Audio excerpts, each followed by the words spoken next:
कृष्णं वन्दे मन्त्रपाशधरं दिव्याभराकृतिं शिखाबन्धत्रयोपेतं भैष्मीमध्यकरार्चितं यस्मात् ब्रह्मेन्द्ररुद्रादि देवतानां श्रेयोऽपि च ज्ञानस्फूर्तिः सदा तस्मै हरये गुरवे नमः।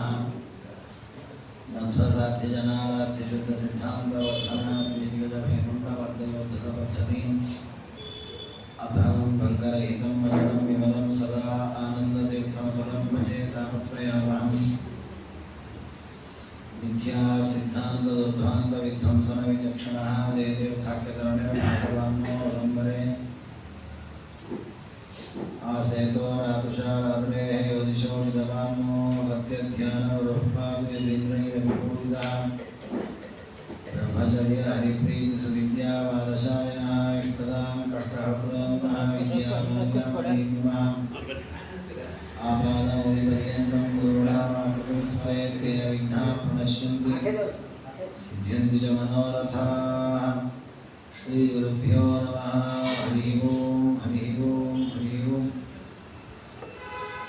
नारायणं सुरगुरुं जगदेकनाथं भक्तप्रियं सकललोकनमस्कृतं च त्रैगुण्यवर्जितमजं विभुमाद्यमीशं वन्दे भवग्नमपरासुरसिद्धवन्द्यं नारायणं नमस्कृत्य नरं चैव नरोत्तमं देवीं सरस्वतीं व्यासं ततो जयमुदीरयेत्।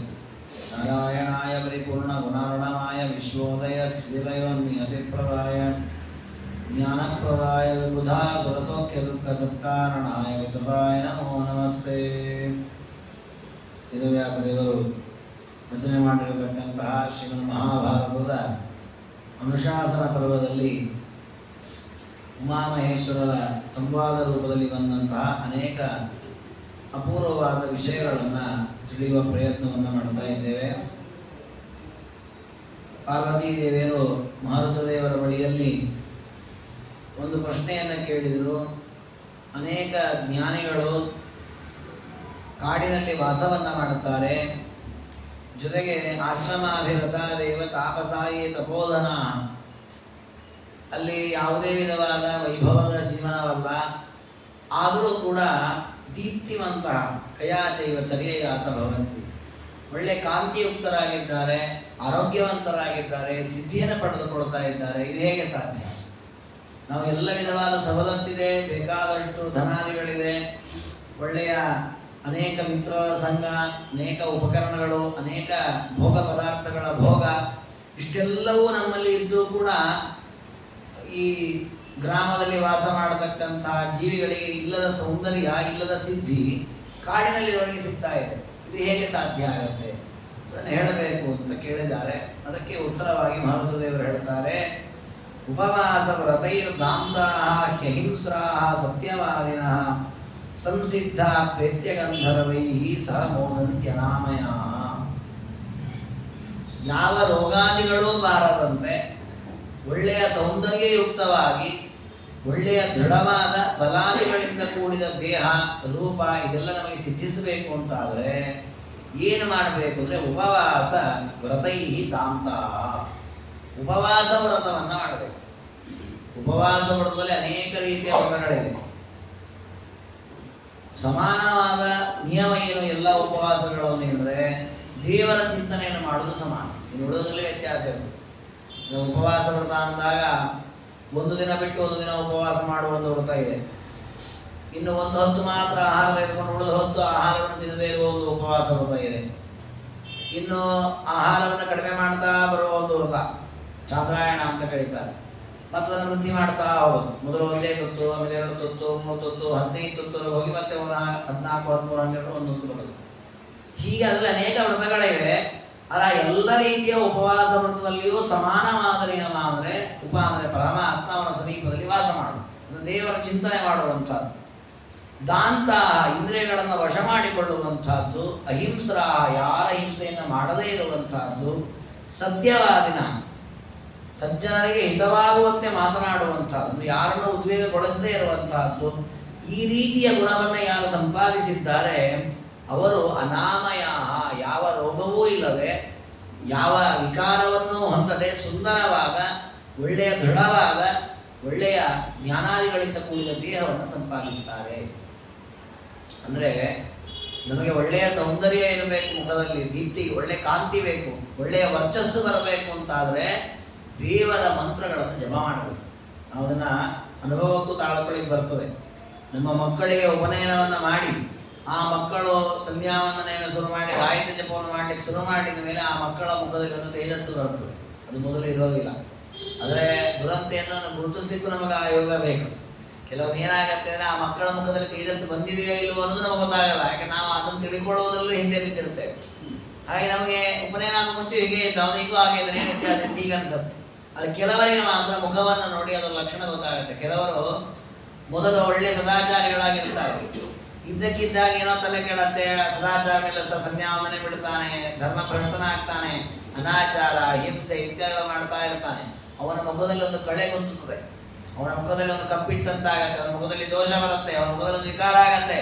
ಕೆಲವನ್ನ ಆಡ್ಕೊಳ್ತಾರೆ, ನೋಡ್ರಿ ಎಲ್ಲ ಬಿಟ್ಟು ಎಷ್ಟು ಅಸಹ್ಯ ಆಗಿದೆ ನೋಡ್ರಿ ಅವನ ಮುಖ. ಹಾಗಾಗಿ ಇದು ಅನುಭವಕ್ಕೂ ಬರುತ್ತೆ. ಬಟ್ ಆ ರೀತಿಯಲ್ಲಿ ಸೂಕ್ಷ್ಮವಾಗಿ ಅದನ್ನು ಅನ್ವೇಷಣೆ ಮಾಡುವ ಬುದ್ಧಿ ನಮ್ಮಲ್ಲಿರಬೇಕು. ಅದು ನಮ್ಮ ಸೌಂದರ್ಯದ ಅಭಿವೃದ್ಧಿಗೆ ಕಾರಣ ಈ ಪದಾರ್ಥಗಳಲ್ಲ. ನಾವೆಷ್ಟು ದೇವರಲ್ಲಿ ಆಸಕ್ತರಾಗಿದ್ದೇವೆ, ಎಷ್ಟು ಇಂದ್ರಿಯಗಳನ್ನು ವಶ ಮಾಡಿಕೊಳ್ತೇವೆ, ಎಷ್ಟು ನಾವು ಉಪವಾಸಾದಿ ವ್ರತಗಳನ್ನು ದೇವರ ಪ್ರೀತಿಗಾಗಿ ಆಚರಣೆ ಮಾಡ್ತೇವೆ, ಅಷ್ಟು ನಮ್ಮಲ್ಲಿ ಒಳ್ಳೆಯ ಅಭಿವೃದ್ಧಿ ಆಗುತ್ತೆ. ಜೊತೆಗೆ ಒಳ್ಳೆಯ ಗುಣಗಳನ್ನು ನಾವು ಸಂಪಾದಿಸಬೇಕು. ಅದನ್ನೇ ಅಹಿಂಸಾ ಸತ್ಯವಾದಿನ ಅಂತೇಳಿ. ಯಾರ ಹಿಂಸೆಯನ್ನು ಮಾಡಬಾರ್ದು, ಯಾರಿಗೆ ಪೀಡಿಸಬಾರ್ದು, ಯಾರಿಗೊಂದು ಮಾತಾಡ್ಕೊಳ್ಬಾರ್ದು. ಆ ರೀತಿ ಬದುಕ್ತಾನಲ್ಲ ಅಂಥವನು ಸಿದ್ಧಿಯನ್ನು ಪಡಿತಾನೆ. ಮಂಡೂಕ ಯೋಗ ಶಯನೋ ಯಥಾನ್ಯಾಯಂ ಯಥಾವಿಧಿ. ಮಂಡೂಕ ಯೋಗ ಅಂತ ಈ ಯೋಗಶಾಸ್ತ್ರಗಳಲ್ಲಿ ಕೆಲವು ವಿಧಿಗಳನ್ನು ಹೇಳಿದ್ದಾರೆ. ಹಠಯೋಗ ಅಂತ ಅಂದರೆ ದೇಹವನ್ನು ದಂಡನೆ ಮಾಡಿ ಮನಸ್ಸನ್ನು ವಶ ಮಾಡಿಕೊಳ್ಳತಕ್ಕ ಉಪಾಯ. ರಾಜಯೋಗ ಅಂತ ಇದೆ. ಅಂದರೆ ಏನು, ನೀವು ಭಕ್ತಿಯನ್ನು ಮಾಡ್ತಾ ಇಂದ್ರಿಯಗಳನ್ನು ವಶ ಮಾಡಿಕೊಂಡು ಮನಸ್ಸನ್ನು ವಶ ಮಾಡಿಕೊಂಡು ದೇವರನ್ನು ಆರಾಧನೆ ಮಾಡುವಂಥದ್ದು. ಅಂದರೆ ಶ್ರವಣ, ಮನನ, ನಿಧಿಧ್ಯಾಸನ, ದೇವರ ಪ್ರೀತಿಯಾಗಿ ಒಂದಿಷ್ಟು ವೃತ ನಿಯಮಗಳು, ಅದೆಲ್ಲ ದೇವರ ಪೂಜೆ ಅಂತ ಭಾವಿಸೋದು. ಹೀಗೆ ಮಾಡ್ತಾ ಮಾಡ್ತಾ ಮಾಡ್ತಾ ಇಂದ್ರಿಯಗಳನ್ನು ಮನಸ್ಸನ್ನು ವಶ ಮಾಡಿಕೊಳ್ಳುವಂಥ. ಆದರೆ ಇನ್ನು ಕೆಲವರು ಯಾವ ರೀತಿ ಮಾಡ್ತಾರೆ ಅಂದರೆ ಅವರು ಭಕ್ತಿ ಶ್ರವಣ ಇತ್ಯಾದಿಗಳಿಗೆ ಹೆಚ್ಚು ತಲೆ ಕೊಡಲ್ಲ. ಆಗಮೇಗನ್ನು ಕೇಳ್ತಾರೆ, ದೇವರ ದಂಡನೆ ಮಾಡೋದು, ಒಂದೇ ಕಾಲ ಮೇಲೆ ನಿಲ್ಲೋದು, ಎರಡು ಕಾಲನ ಮಡಚಿ ನಿಲ್ಲೋದು, ಹಾಗೆ ಮಾಡೋದು, ಹೀಗೆ ಮಾಡಿ ಬೇರೆ ಬೇರೆ ರೀತಿಯಲ್ಲಿ ಯೋಗಾಸನಗಳನ್ನು ಮಾಡಿಕೊಂಡು ಇಂದ್ರಿಯಗಳನ್ನು ವಶ ಮಾಡಿಕೊಡ್ತಾರೆ, ಮನಸ್ಸನ್ನು ವಶ ಮಾಡಿಕೊಡ್ತಾರೆ. ಆ ರೀತಿಯ ಯೋಗಾಸನಗಳಲ್ಲಿ ಮಂಡೂಕ ಯೋಗ ಅಂತ ಒಂದು. ಆ ರೀತಿಯ ಯೋಗಾಸನವನ್ನು ಹಾಕಿಕೊಂಡು ಆ ರೀತಿಯಲ್ಲೇ ಮಲಗಿಕೊಂಡು ದೇವರ ಧ್ಯಾನಾದಿಗಳನ್ನು ಯಾರು ಮಾಡ್ತಾನೋ ಯಥಾ ನ್ಯಾಯಂ ಯಥಾವಿಧಿ ದೀಕ್ಷಾಂಚರತಿ ಧರ್ಮಾತ್ಮ, ಅವನು ಕೂಡ ಒಳ್ಳೆಯ ದೇಹದ ಬಲಾದಿಗಳನ್ನು ಸೌಂದರ್ಯಾದಿಗಳನ್ನು ಅಭಿವೃದ್ಧಿ ಮಾಡಿಕೊಡ್ತಾನೆ. ಇನ್ನು ಷಷ್ಪಂ ಮೃಗಮುಖೋಚ್ಚಿಷ್ಟಂ ಯೋ ಮೃಗೈ ಸಹ ಭಕ್ಷತಿ. ಯಜ್ಞಯಾಗಾದಿಗಳನ್ನು ಪರಮಾತ್ಮನ ಪ್ರೀತಿಗಾಗಿ ಮಾಡ್ತಾ ಪ್ರಾಣಿಗಳು ಅವುಗಳಿಗೆ ಅಂದರೆ ಅದರಲ್ಲಿಯೂ ಜಿಂಕೆ, ಆ ಪ್ರಾಣಿಗಳಿಗೆ ಹುಲ್ಲನ್ನು ತಿನ್ನಿಸೋದು. ಆ ಹುಲ್ಲನ್ನು ತಿನ್ನುವಾಗ ತಿಂದು ಅದರ ಮುಖದ ಸೈಡಿನಿಂದ ಕೆಲವು ಹಲ್ಲುಗಳು ಕೆಲವು ಉದುರ್ತಾವೆ, ಹುಲ್ಲುಗಳು ತುಂಡುಗಳು ಸ್ವಲ್ಪ ತಿನ್ನತ್ತೆ, ತುಂಡಾಗಿ ಕೆಲವು ಭಾಗ ಕೆಳಗೆ ಬೀಳುತ್ತೆ. ಆ ಕೆಳಗೆ ಬಿದ್ದಂತಹ ಹುಲ್ಲಿನ ತುಂಡುಗಳನ್ನು ತಿಂದು ಜೀವನ ಮಾಡೋದು. ಅಂದರೆ ಇಡೀ ಹುಲ್ಲನ್ನು ತಿನ್ನೋ ಹಾಗಿಲ್ಲ, ಹುಲ್ಲನ್ನಷ್ಟು ಚಿಕ್ಕಿಯಾಗಿ ತಿನ್ನಿಸೋದು. ಅದು ತಿನ್ನುವಾಗ ಕೆಲವು ಭಾಗವನ್ನು ಕೆಳಗೆ ಚೆಲ್ಲತ್ತೆ, ಚೆಲ್ಲಿದ ಭಾಗವನ್ನು ಅದನ್ನೇ ಮೃಗ ಮುಖೋಚ್ಚಿಷ್ಟ ಅಂತ ಕರೀತಾರೆ. ಅದನ್ನು ತಿಂದು ಜೀವನ ಮಾಡ್ತಿರ್ತಾನಂತ. ಅಷ್ಟು ವೈರಾಗ್ಯ ಸಂಪಾದಿಸಿರ್ತಾನೆ, ಯಜ್ಞ ಮೊದಲಾದವುಗಳಲ್ಲಿ ದೀಕ್ಷಿತನಾಗಿರ್ತಾನೆ. ಅಂಥವನು ಇಂದ್ರದೇವರ ಲೋಕವನ್ನೇ ಕುರಿತು ಹೋಗಿಬಿಡ್ತಾನೆ. ಅಷ್ಟು ಅವನಿಗೆ ಸೌಂದರ್ಯ, ಅಷ್ಟು ಅದ್ಭುತವಾದಂತಹ ತಪಸ್ಥಿತಿ ಎಲ್ಲವೂ ಲಭ್ಯವಾಗುತ್ತೆ. ಅದೇ ರೀತಿ ಇನ್ನೂ ಕೆಲವು ವಾಯುಭಕ್ಷ, ಅಮ್ಮಭಕ್ಷ, ಫಲ ಮೂಲಾಶನೋಪಿವ. ನೋಡಿ ಎಲ್ಲವೂ ನಮಗೆ ಧ್ರುವರಾಜರ ಜೊತೆಯಲ್ಲಿ ಬರ್ತದೆ. ಅವರು ಮೊದಲು ಕಂದ ಮೂಲ ಫಲಾದಿಗಳನ್ನು ತಿಂತಾ ಇದ್ರು, ಆಮೇಲೆ ಎಲೆಗಳನ್ನು ಒಣಗಿದ ಎಲೆಯನ್ನು ತಿಂತಾ ಇದ್ರು 6 ದಿನಕ್ಕೊಮ್ಮೆ, ಆಮೇಲೆ ನೀರು ಮಾತ್ರ ಕುಡಿತಾ ಇದ್ರು, ಆಮೇಲೆ ಗಾಳಿಯನ್ನು ಮಾತ್ರ ಸೇವನೆ ಮಾಡ್ತಾ ಇದ್ರು. ಒಡೇ 2 ದಿನಗಳು ಎಲ್ಲವನ್ನು ಬಿಟ್ಟು ಶ್ವಾಸೋಚ್ಛ್ವಾಸವನ್ನು ನಡೀತಾ ಇದೆ, ಏನಿಲ್ಲ, ಒಂದೇ ಕಾಲ ಮೇಲೆ ನಿಂತು ತಪಸ್ಸು ಮಾಡಿದ್ದ. ದೇವರ ಸಾಕ್ಷಾತ್ಕಾರ ಸಿದ್ಧಿ ಯಾಕಾಯಿತು ಧ್ರುವರಾಜನಿಗೆ? ಇದೂ ಬೇಕು. ಶ್ರವಣಾದಿಗಳ ಜೊತೆಗೆ ಆ ರೀತಿ ಉಪವಾಸ ವ್ರತಾದಿಗಳನ್ನು ಆಚರಣೆ ಮಾಡಬೇಕು. ಅದು ಇಂದ್ರಿಯಗಳನ್ನು ವಶ ಮಾಡಿಕೊಳ್ಳಿಕ್ಕೆ, ದೇವರ ಆರಾಧನೆಯನ್ನು ಮಾಡಲಿಕ್ಕೆ, ಸಿದ್ಧಿಯನ್ನು ಪಡಲಿಕ್ಕಿರುವ ಸಾಧನ. ಇನ್ನು ಕೆಲವು ಕಠಿಣವಾದ ವ್ರತಗಳಿದೆ. ಅಂದರೆ ಗ್ರೀಷ್ಮ ಋತುವಿನಲ್ಲಿ ಬೇಸಿಗೆಯ ಕಾಲದಲ್ಲಿ ಪಂಚಾಗ್ನಿ ತಪಸ್ಸು ಮಾಡೋದು. ಅಂದರೆ 4 ದಿಕ್ಕಲ್ಲಿ ಅಗ್ನಿಯನ್ನು ಹಾಕ್ಕೊಳ್ಳೋದು, ಮಧ್ಯದಲ್ಲಿ ಕೂತು ಧ್ಯಾನಾದಿಗಳನ್ನು ಮಾಡೋದು. ಬಿಸಿ 4 ಕಡೆಯಲ್ಲಿ ಬಿಸಿ ಆಗ್ತಾ ಇರುತ್ತೆ. ಹೋಗಲಿ ಮೇಲೆ ಫ್ಯಾನ್ ಇರುತ್ತಾ ಇಲ್ಲ, ಮೇಲೆ ಸೂರ್ಯನ ಬಿಸಲು, ಅದು ಪ್ರಖರವಾದ ಸೂರ್ಯನ ಬಿಸಲು. ಗ್ರೀಷ್ಮ ಋತುವಿನಲ್ಲಿ ಭಾರಿ ಜೋರಾಗಿರ್ತಾನೆ ಸೂರ್ಯನ ಪ್ರಭಾವ. 4 ದಿಕ್ಕಲ್ಲಿ ಬಿಸಿ. ಈಗ 5 ಕಡೆಯಲ್ಲಿ ಬಿಸಿ ಆಗ್ತಾ ಇದ್ರೂ ಕೂಡ ನಿರ್ವಿಕಾರನಾಗಿ ದೇವರನ್ನ ಧ್ಯಾನ ಮಾಡಿ. ಅಂದರೆ ಇದು ಒಂದೊಂದು ರೀತಿಯಲ್ಲೂ ಈ ದೇಹವನ್ನು ದಂಡಿಸಿ ನಮ್ಮ ವಶ ಮಾಡಿಕೊಳ್ಳುವಂತಹ ಪ್ರಕ್ರಿಯೆ. ಅದೇ ರೀತಿ ಇದು ವರ್ಷಾ ಋತು ಬರುತ್ತೆ, ಮಳೆಗಾಲ ಬರುತ್ತೆ, ಆಗ ನೀರಿನಲ್ಲಿ ಗಡ್ಡಪರ್ಯಂತ ಮುಳುಗಿ ತಪಸ್ಸು ಮಾಡಬೇಕು. ನಮ್ದು ಉಲ್ಟಾ ಇರ್ತದೆ. ನಾವು ಬೇಸಿಗೆ ಕಾಲದಲ್ಲಿ ನೀರನ್ನು ಮುಳುಗಿ ತಪಸ್ಸು ಮಾಡ್ಲಿಕ್ಕೆ ತಯಾರಾಗ್ತೇವೆ, ಆವಾಗ ನಾವು ಬಿಸಿಲಲ್ಲಿ ಮತ್ತೆ ಕೊಡ್ಲಿಕ್ಕೆ ತಯಾರಿಲ್ಲ. ಅದೇ ಪ್ರಾವರಟ್ ಕಾಲ ಅಂದರೆ ಮಳೆಗಾಲದಲ್ಲಿ, ಆಗ ನಾವು ಅವು ಬೇಕಾದ್ರೆ ಸುತ್ತನ ಆ ಕಡೆ ಅಗ್ನಿ ಹಾಕೊಳ್ಬೇಕಾದ್ರೆ ತಪಸ್ಸು ಮಾಡ್ತೇವೆ, ನೀರಿನಲ್ಲಿ ಕೊಡ್ಲಿಕ್ಕೆ ತಯಾರಿ, ಯಾಕೆ ಚಳಿ ಆಗತ್ತೆ ಅಂತ. ಅದು ಸಾಧಕರು ಹಾಗೆ ಮಾಡೋರು, ಉಲ್ಟಾ ಮಾಡ್ತಾರೆ. ಬೇಸಿಗೆಯ ಕಾಲದಲ್ಲಿ 4 ದಿಕ್ಕಲ್ಲಿ ಅಗ್ನಿಯೆಲ್ಲ ಹಾಕೊಂಡು ಕೂತು ತಪಸ್ಸು ಮಾಡ್ತಾರೆ, ಚಳಿಗಾಲದಲ್ಲಿ ಕಂಠಪರ್ಯಂತ ನೀರಿನಲ್ಲೇ ಇದು ತಪಸ್ಸು ಮಾಡುತ್ತಾರೆ. ಈ ರೀತಿಯಲ್ಲಿ ದೇಹದಂಡನೆಯನ್ನು ಯಾರು ಮಾಡ್ತಾರಲ್ಲ ನೋಡಿ, ವಸ್ತುತ ನೋಡಿ, ಇವತ್ತು ನಮ್ಮ ಯುವಕರು ದೇಹದಂಡನೆ ಮಾಡ್ತಾರೆ. ನಾವು ನೋಡ್ತೇವೆ, ಎಷ್ಟು ಮಕ್ಕಳು ಬೆಳಗ್ಗೆ ಎತ್ತುಗಳೇ ಪಾಠ ಪ್ರವಚನ, ದೇವರ ಧ್ಯಾನ, ಸಂಧ್ಯಾವಂದನೆ, ಜಪ ಏನೂ ಮಾಡಲ್ಲ. ಬೆಳಗ್ಗೆ ಎಲ್ಲೋ ಹೀಗೆ ಓಡೋದು ಏನೋ ಮಾಡ್ತಾರೆ, ಅದನ್ನ ಜಿಮ್ ಮಾಡೋದು ಇದೆಲ್ಲ ಮಾಡ್ತಾರೆ. ಅದು ದೇಹದಂಡನೆ. ಬಟ್ ಅದೆಲ್ಲ ಮಾಡ್ತಾ ಇದ್ದಾರೆ, ಬಟ್ ಅದಕ್ಕೆ ವಿಧಿ ಇಲ್ಲ, ನಿಯಮ ಇಲ್ಲ, ಅಲ್ಲಿ ದೇವರ ಅನುಸಂಧಾನಗಳಿಲ್ಲ. ಅದು ಕೇವಲ ಇಲ್ಲಿಯ ದೇಹದಂಡನೆಗೆ ಆಯ್ತಷ್ಟೇ, ಅದು ಅಲ್ಲಿಗೇನು ಉಪಯೋಗ ಆಗಲಿಲ್ಲ. ಅದು ಶಾಸ್ತ್ರಗಳೇ ದೇಹದಂಡನೆ ಹೇಳಿದೆ ನೋಡಿ. ಇಲ್ಲೂ ಇವರು ಉಪವಾಸ ಮಾಡ್ತಾರೆ, ಯಾವತ್ತೋ ಅಲ್ಪಾಹಾರ ತಿಂತಾರೆ, ಅದನ್ನು ಡಯಟ್ ಅಂತಾರೆ, ಇಷ್ಟೇ ತಿಂತಾರೆ, ಅಷ್ಟು ತಿನ್ನಲ್ಲ, ಅರ್ಧ ಇಡ್ಲಿ, ಏನೋ ನಿಯಮಗಳು ಮಾಡಿಕೊಡ್ತಾರೆ. ಬಟ್ ಆ ನಿಯಮ ಮಾಡಿದ ಪ್ರಯೋಜನ ಏನು? ಅದೇ ಇಲ್ಲಿ ನಮ್ಮಲ್ಲೂ ನಿಯಮ ಇದೆ, ಏಕಾದಶಿ ದಿವಸ ಏನು ತಿನ್ನಬೇಡ ಅಂತ ಹೇಳ್ತಾರೆ. ಮುಂದೆ ಹೇಳ್ತಾರೆ, ಒಂದು ದಿನದಲ್ಲಿ 2 ಹೊತ್ತು ಊಟ ಮಾಡುವುದು, ಅದನ್ನು ಸದೋಪವಾಸ ಅಂತ ಕರೀತಾರೆ. ಈ ರೀತಿಯ ನಿಯಮಗಳನ್ನು ಪಾಲನೆ ಮಾಡುವುದರಿಂದ ಪುಣ್ಯವೂ ಬರ್ತದೆ, ದೇಹವೂ ಚೆನ್ನಾಗಿ ಉಳಿಯುತ್ತೆ. ಅದಕ್ಕೆ ಜ್ಞಾನಿಗಳು ಅವತ್ತೇ ತಿಳಿಸಿಕೊಟ್ಟಿದ್ದಾರೆ ಅದೆಲ್ಲ. ಈ ರೀತಿಯಲ್ಲಿ ಪರಮಾತ್ಮನನ್ನು ಆರಾಧನೆ ಮಾಡಬೇಕು. ಸ್ಥಂಡಿಲಸ್ಯ ಫಲಾನ್ಯಾವು ಯಾನಾನಿ ಶಯನಾನಿ ಚ ಗ್ರಹಾಣಿ ಚ ಮಹಾರಹಾಣಿ ಚಂದ್ರ ಶುಭ್ರಾಣಿ ಭಾಮಿ. ಈ ರೀತಿ ಸಾಧನೆ ಮಾಡಿದ ವ್ಯಕ್ತಿಗಳನ್ನು ಸ್ವರ್ಗದಲ್ಲಿ ಬೇರೆ ಬೇರೆ ವಾಹನದಲ್ಲಿ ಕೂಡಿಸಿ ಕರ್ಕೊಂಡು ಹೋಗ್ತಾರಂತೆ. ಅಷ್ಟು ಅಪೂರ್ವವಾದಂತಹ ಫಲ ಅದಕ್ಕೆ ಪ್ರಾಪ್ತಿಯಾಗತ್ತೆ ಅಂತ. ಇನ್ನು ಆಹಾರದ ನಿಯಮದಂತೆ ದೇಹಕ್ಕೆ ನಿಯಮವನ್ನು ಮಾಡುವ ಕೆಲವು ವ್ಯವಸ್ಥೆಯನ್ನು ಹೇಳ್ತಾರೆ. ಏನದು ಅಂದರೆ, ದೇಹಂ ವಾನಾಶನೇ ತ್ಯಕ್ವಾ ನ ಸದಾ ಸಮಪಾಷ್ಣವೇ. ಯಾರು ನಿಯಮಪೂರ್ವಕವಾಗಿ ಬದುಕುವುದು, ನಮಗೆ ನಿತ್ಯ ಉಪವಾಸ ಮಾಡಲಿಕ್ಕಾಗಲ್ಲ, ಯಾಕೆ ನಮ್ಮ ದೇಹಕ್ಕೆ ಅಷ್ಟು ತಡೆಯಲ್ಲ, ಪೂರ್ಣ ಉಪವಾಸದಲ್ಲಿ ಕೂತ್ಕೊಳ್ಳಿಕ್ಕಾಗಲ್ಲ, ಆಹಾರ ತಗೊಳ್ಳೇಬೇಕು. ಏನು ಮಾಡ್ಬೋದು? ಅದಕ್ಕೂ ಉಪಾಯ ಇದೆ ಅಂತಾರೆ ಮಹಾರುದ್ರದೇವರು. ಏನು ಮಾಡಬೇಕು ಅದಕ್ಕೆ ಅಂದರೆ, ಆತ್ಮಾನಂ ಉಪಜೀವನ್ಯೋ ನಿಯತೋ ನಿಯತಾಶನ. ತಾನು ಬದುಕಿರ್ಲಿಕ್ಕೆ ಎಷ್ಟು ಬೇಕೋ ಅಷ್ಟು ಆಹಾರ ತಗೊಳ್ಬೋದು ಅಂತ, ಅದಕ್ಕೇನು ತಪ್ಪಿಲ್ಲ. ಅದೊಂದು ಉಪವಾಸವಾಗುತ್ತೆ. ಅಂದರೆ ನಮ್ಮ ದೇಹ ನಿಲ್ಲಬೇಕು, ಅದಕ್ಕೆ ಒಂದಿಷ್ಟು 4 ತುತ್ತು ಅನ್ನ ತಿಂದರೆ ಸಾಕಾಗತ್ತೆ, ಸಾಕಲ್ಲಿ ಊಟ ನಿಲ್ಲಿಸ್ಬೇಕು. ನಮ್ದು ಹಾಗಲ್ಲ, ನಮ್ಮದು ಹೊಟ್ಟೆ ತುಂಬತ್ತೆ, ತುಂಬಿದ ಮೇಲೂ ಅದು ನೋಡಿ ಆಸಕ್ತಿ, ಅಯ್ಯೋ ಎಷ್ಟು ಚೆನ್ನಾಗಿದೆ ಮೈಸೂರು ಬಾಗಿ, ಇನ್ನೊಂದು ತಿನ್ನೋಣ, ಇನ್ನೊಂದು ದೋಸೆ ತಿನ್ನೋಣ. ಹೊಟ್ಟೆ ತುಂಬಿ ಕಂಠ ಮುಗಿದು ಇನ್ನು ವಾಂತಿ ಆಗೋದು ಬಾಗಿ ಇಲ್ಲಿ ತನಕ ತಿಂತೇವೆ. ಇದು ಅತಿಯಾದ ವಿಷಯ ಲೋಲುಪತೆ. ಇದರಿಂದ ಏನಾಗತ್ತೆ, ದೇಹವೂ ಹಾಳಾಗತ್ತೆ, ರೋಗವೂ ಬರುತ್ತೆ, ದೇವರ ಅನುಸಂಧಾನ ಇಲ್ಲ, ಏನಿಲ್ಲ. ಹಾಗೆ ಇದೆಲ್ಲ ಶ್ರಮ ಆಗುತ್ತೆ. ಅದಕ್ಕೆ ಶ್ರಮ ಆಗದೆ ಸಾಧನೆ ಆಗಬೇಕು ಅಂದರೆ ಉಪಜೀವನ್ಯ, ತನ್ನ ದೇಹ ಧಾರಣೆಗೆ ಎಷ್ಟು ಬೇಕೋ ಅಷ್ಟನ್ನೇ ಆಹಾರ ಸ್ವೀಕಾರ ಮಾಡಬೇಕು. ದೇಹಂವಾನಶನೇ ತ್ಯಕ್ವ, ಕೊನೆ ಕಾಲಘಟ್ಟದಲ್ಲಿ ಆ ಸ್ವಲ್ಪ ಆಹಾರವನ್ನು ತ್ಯಾಗ ಮಾಡಿ ಅನಶನ ವ್ರತ ಮಾಡಬೇಕು. ಉಪವಾಸದಲ್ಲಿ ದೇಹ ತ್ಯಾಗ ಮಾಡಿಬಿಡಬೇಕು. ಆಗ ಅವನು ಕೂಡ ಸಿದ್ಧಿಯನ್ನು ಪಡೆದುಕೊಳ್ಳುತ್ತಾನೆ. ಇನ್ನು 12 ವರ್ಷಗಳ ಕಾಲ ಯಜ್ಞದಲ್ಲಿ ದೀಕ್ಷೆಯನ್ನು ಪಡೆದುಕೊಂಡು ಯಾರು ಯಜ್ಞವನ್ನು ಚೆನ್ನಾಗಿ ನಡೆಸ್ತಾನೆ ಅವನಿಗೂ ಉತ್ತಮವಾದಂತಹ ಲೋಕ, ಈ ಲೋಕದಲ್ಲಿ ಉತ್ತಮವಾದ ದೇಹ, ತಕ್ಕದಾದಂತಹ ಸೌಂದರ್ಯ ಎಲ್ಲವೂ ಪ್ರಾಪ್ತವಾಗತ್ತೆ ಅಂತಾರೆ. ದೀಕ್ಷಾಂ 12 ವಾರ್ಷಿಕಿ. ನಾವು ಇದನ್ನು ಅನೇಕ ರಾಜರ ಕಥೆಗಳಲ್ಲಿ ಕೇಳ್ತೇವೆ. ದೊಡ್ಡ ದೊಡ್ಡ ರಾಜರು ಯಜ್ಞದಲ್ಲಿ ದೀಕ್ಷಿತರಾಗಿ ಅನೇಕ ವರ್ಷಗಳ ಕಾಲ ಯಾಗ ಮಾಡಿದರು ಅಂತ. ಯಾಕೆ ಮಾಡ್ತಾರೆ ಅಂದರೆ, ಅದೆಲ್ಲ ಇಂದ್ರಿಯ ನಿಗ್ರಹಕ್ಕೆ ಸಾಧನ, ಮನಸ್ಸನ್ನು ವಶ ಮಾಡಿಕೊಳ್ಳಿಕ್ಕೆ ಸಾಧನ, ದೇವರನ್ನು ಸಂತೋಷಪಡಿಸಲಿಕ್ಕೆ ಸಾಧನ, ಜೊತೆಗೆ ವಿಶೇಷವಾಗಿ ನಮ್ಮ ದೇಹವನ್ನು ಚೆನ್ನಾಗಿ ಇಟ್ಕೊಳ್ಳಿಕ್ಕಿರುವ ಒಂದು ದೊಡ್ಡ ಸಾಧನ. ಆ ರೀತಿಯಲ್ಲಿ ಪರಮಾತ್ಮನ ಆರಾಧನೆಯನ್ನು ಮಾಡುವ ಕ್ರಮ ಇದೆ. ಅದೇ ರೀತಿ ಯಸ್ತು ದೇವಿ ಯಥಾನ್ಯಾಯಂ ದೀಕ್ಷಿತೋ ನಿಯತೋ ದ್ವಿಜಃ ಆತ್ಮನ್ಯಾತ್ಮಾನಮಾದಾಯ ನಿರ್ಮಮೋ ಧರ್ಮಲಾಲಸಃ. ಇದು ಯಾರು ತನಗೆ ಎಷ್ಟು ಸಮಯ ಇದೆ ಅಷ್ಟು ಸಮಯ ಯಜ್ಞಾಗಾದಿಗಳನ್ನು ಮಾಡ್ತಾನೆ, ಆಮೇಲೆ ಮನಸ್ಸಿನಲ್ಲಿ ಪರಮಾತ್ಮನನ್ನು ಧ್ಯಾನ ಮಾಡ್ತಾನೆ, ನಿರ್ಮಮ, ನಾನು ಮಾಡಿದೆನ್ನೋ ಅಹಂಕಾರವನ್ನು ಹೊಂದಿಲ್ಲ, ಧರ್ಮಲಾಲಸ, ಧರ್ಮದಲ್ಲಿ ಅತ್ಯಂತ ಶ್ರದ್ಧೆ ಆಸಕ್ತಿಯನ್ನು ಹೊಂದಿದ್ದಾನೆ. ಇಂತಹ ವ್ಯಕ್ತಿಯು ಕೂಡ ಪರಮಾತ್ಮನ ಅನುಗ್ರಹದಿಂದ ಸ್ವರ್ಗಾದಿ ಉತ್ತಮ ಫಲಗಳನ್ನು ಪಡಿತಾನೆ. ಅದರ ಜೊತೆಗೆ ಮತ್ತೊಂದು ಮಾತನ್ನು ಹೇಳುತ್ತಾರೆ.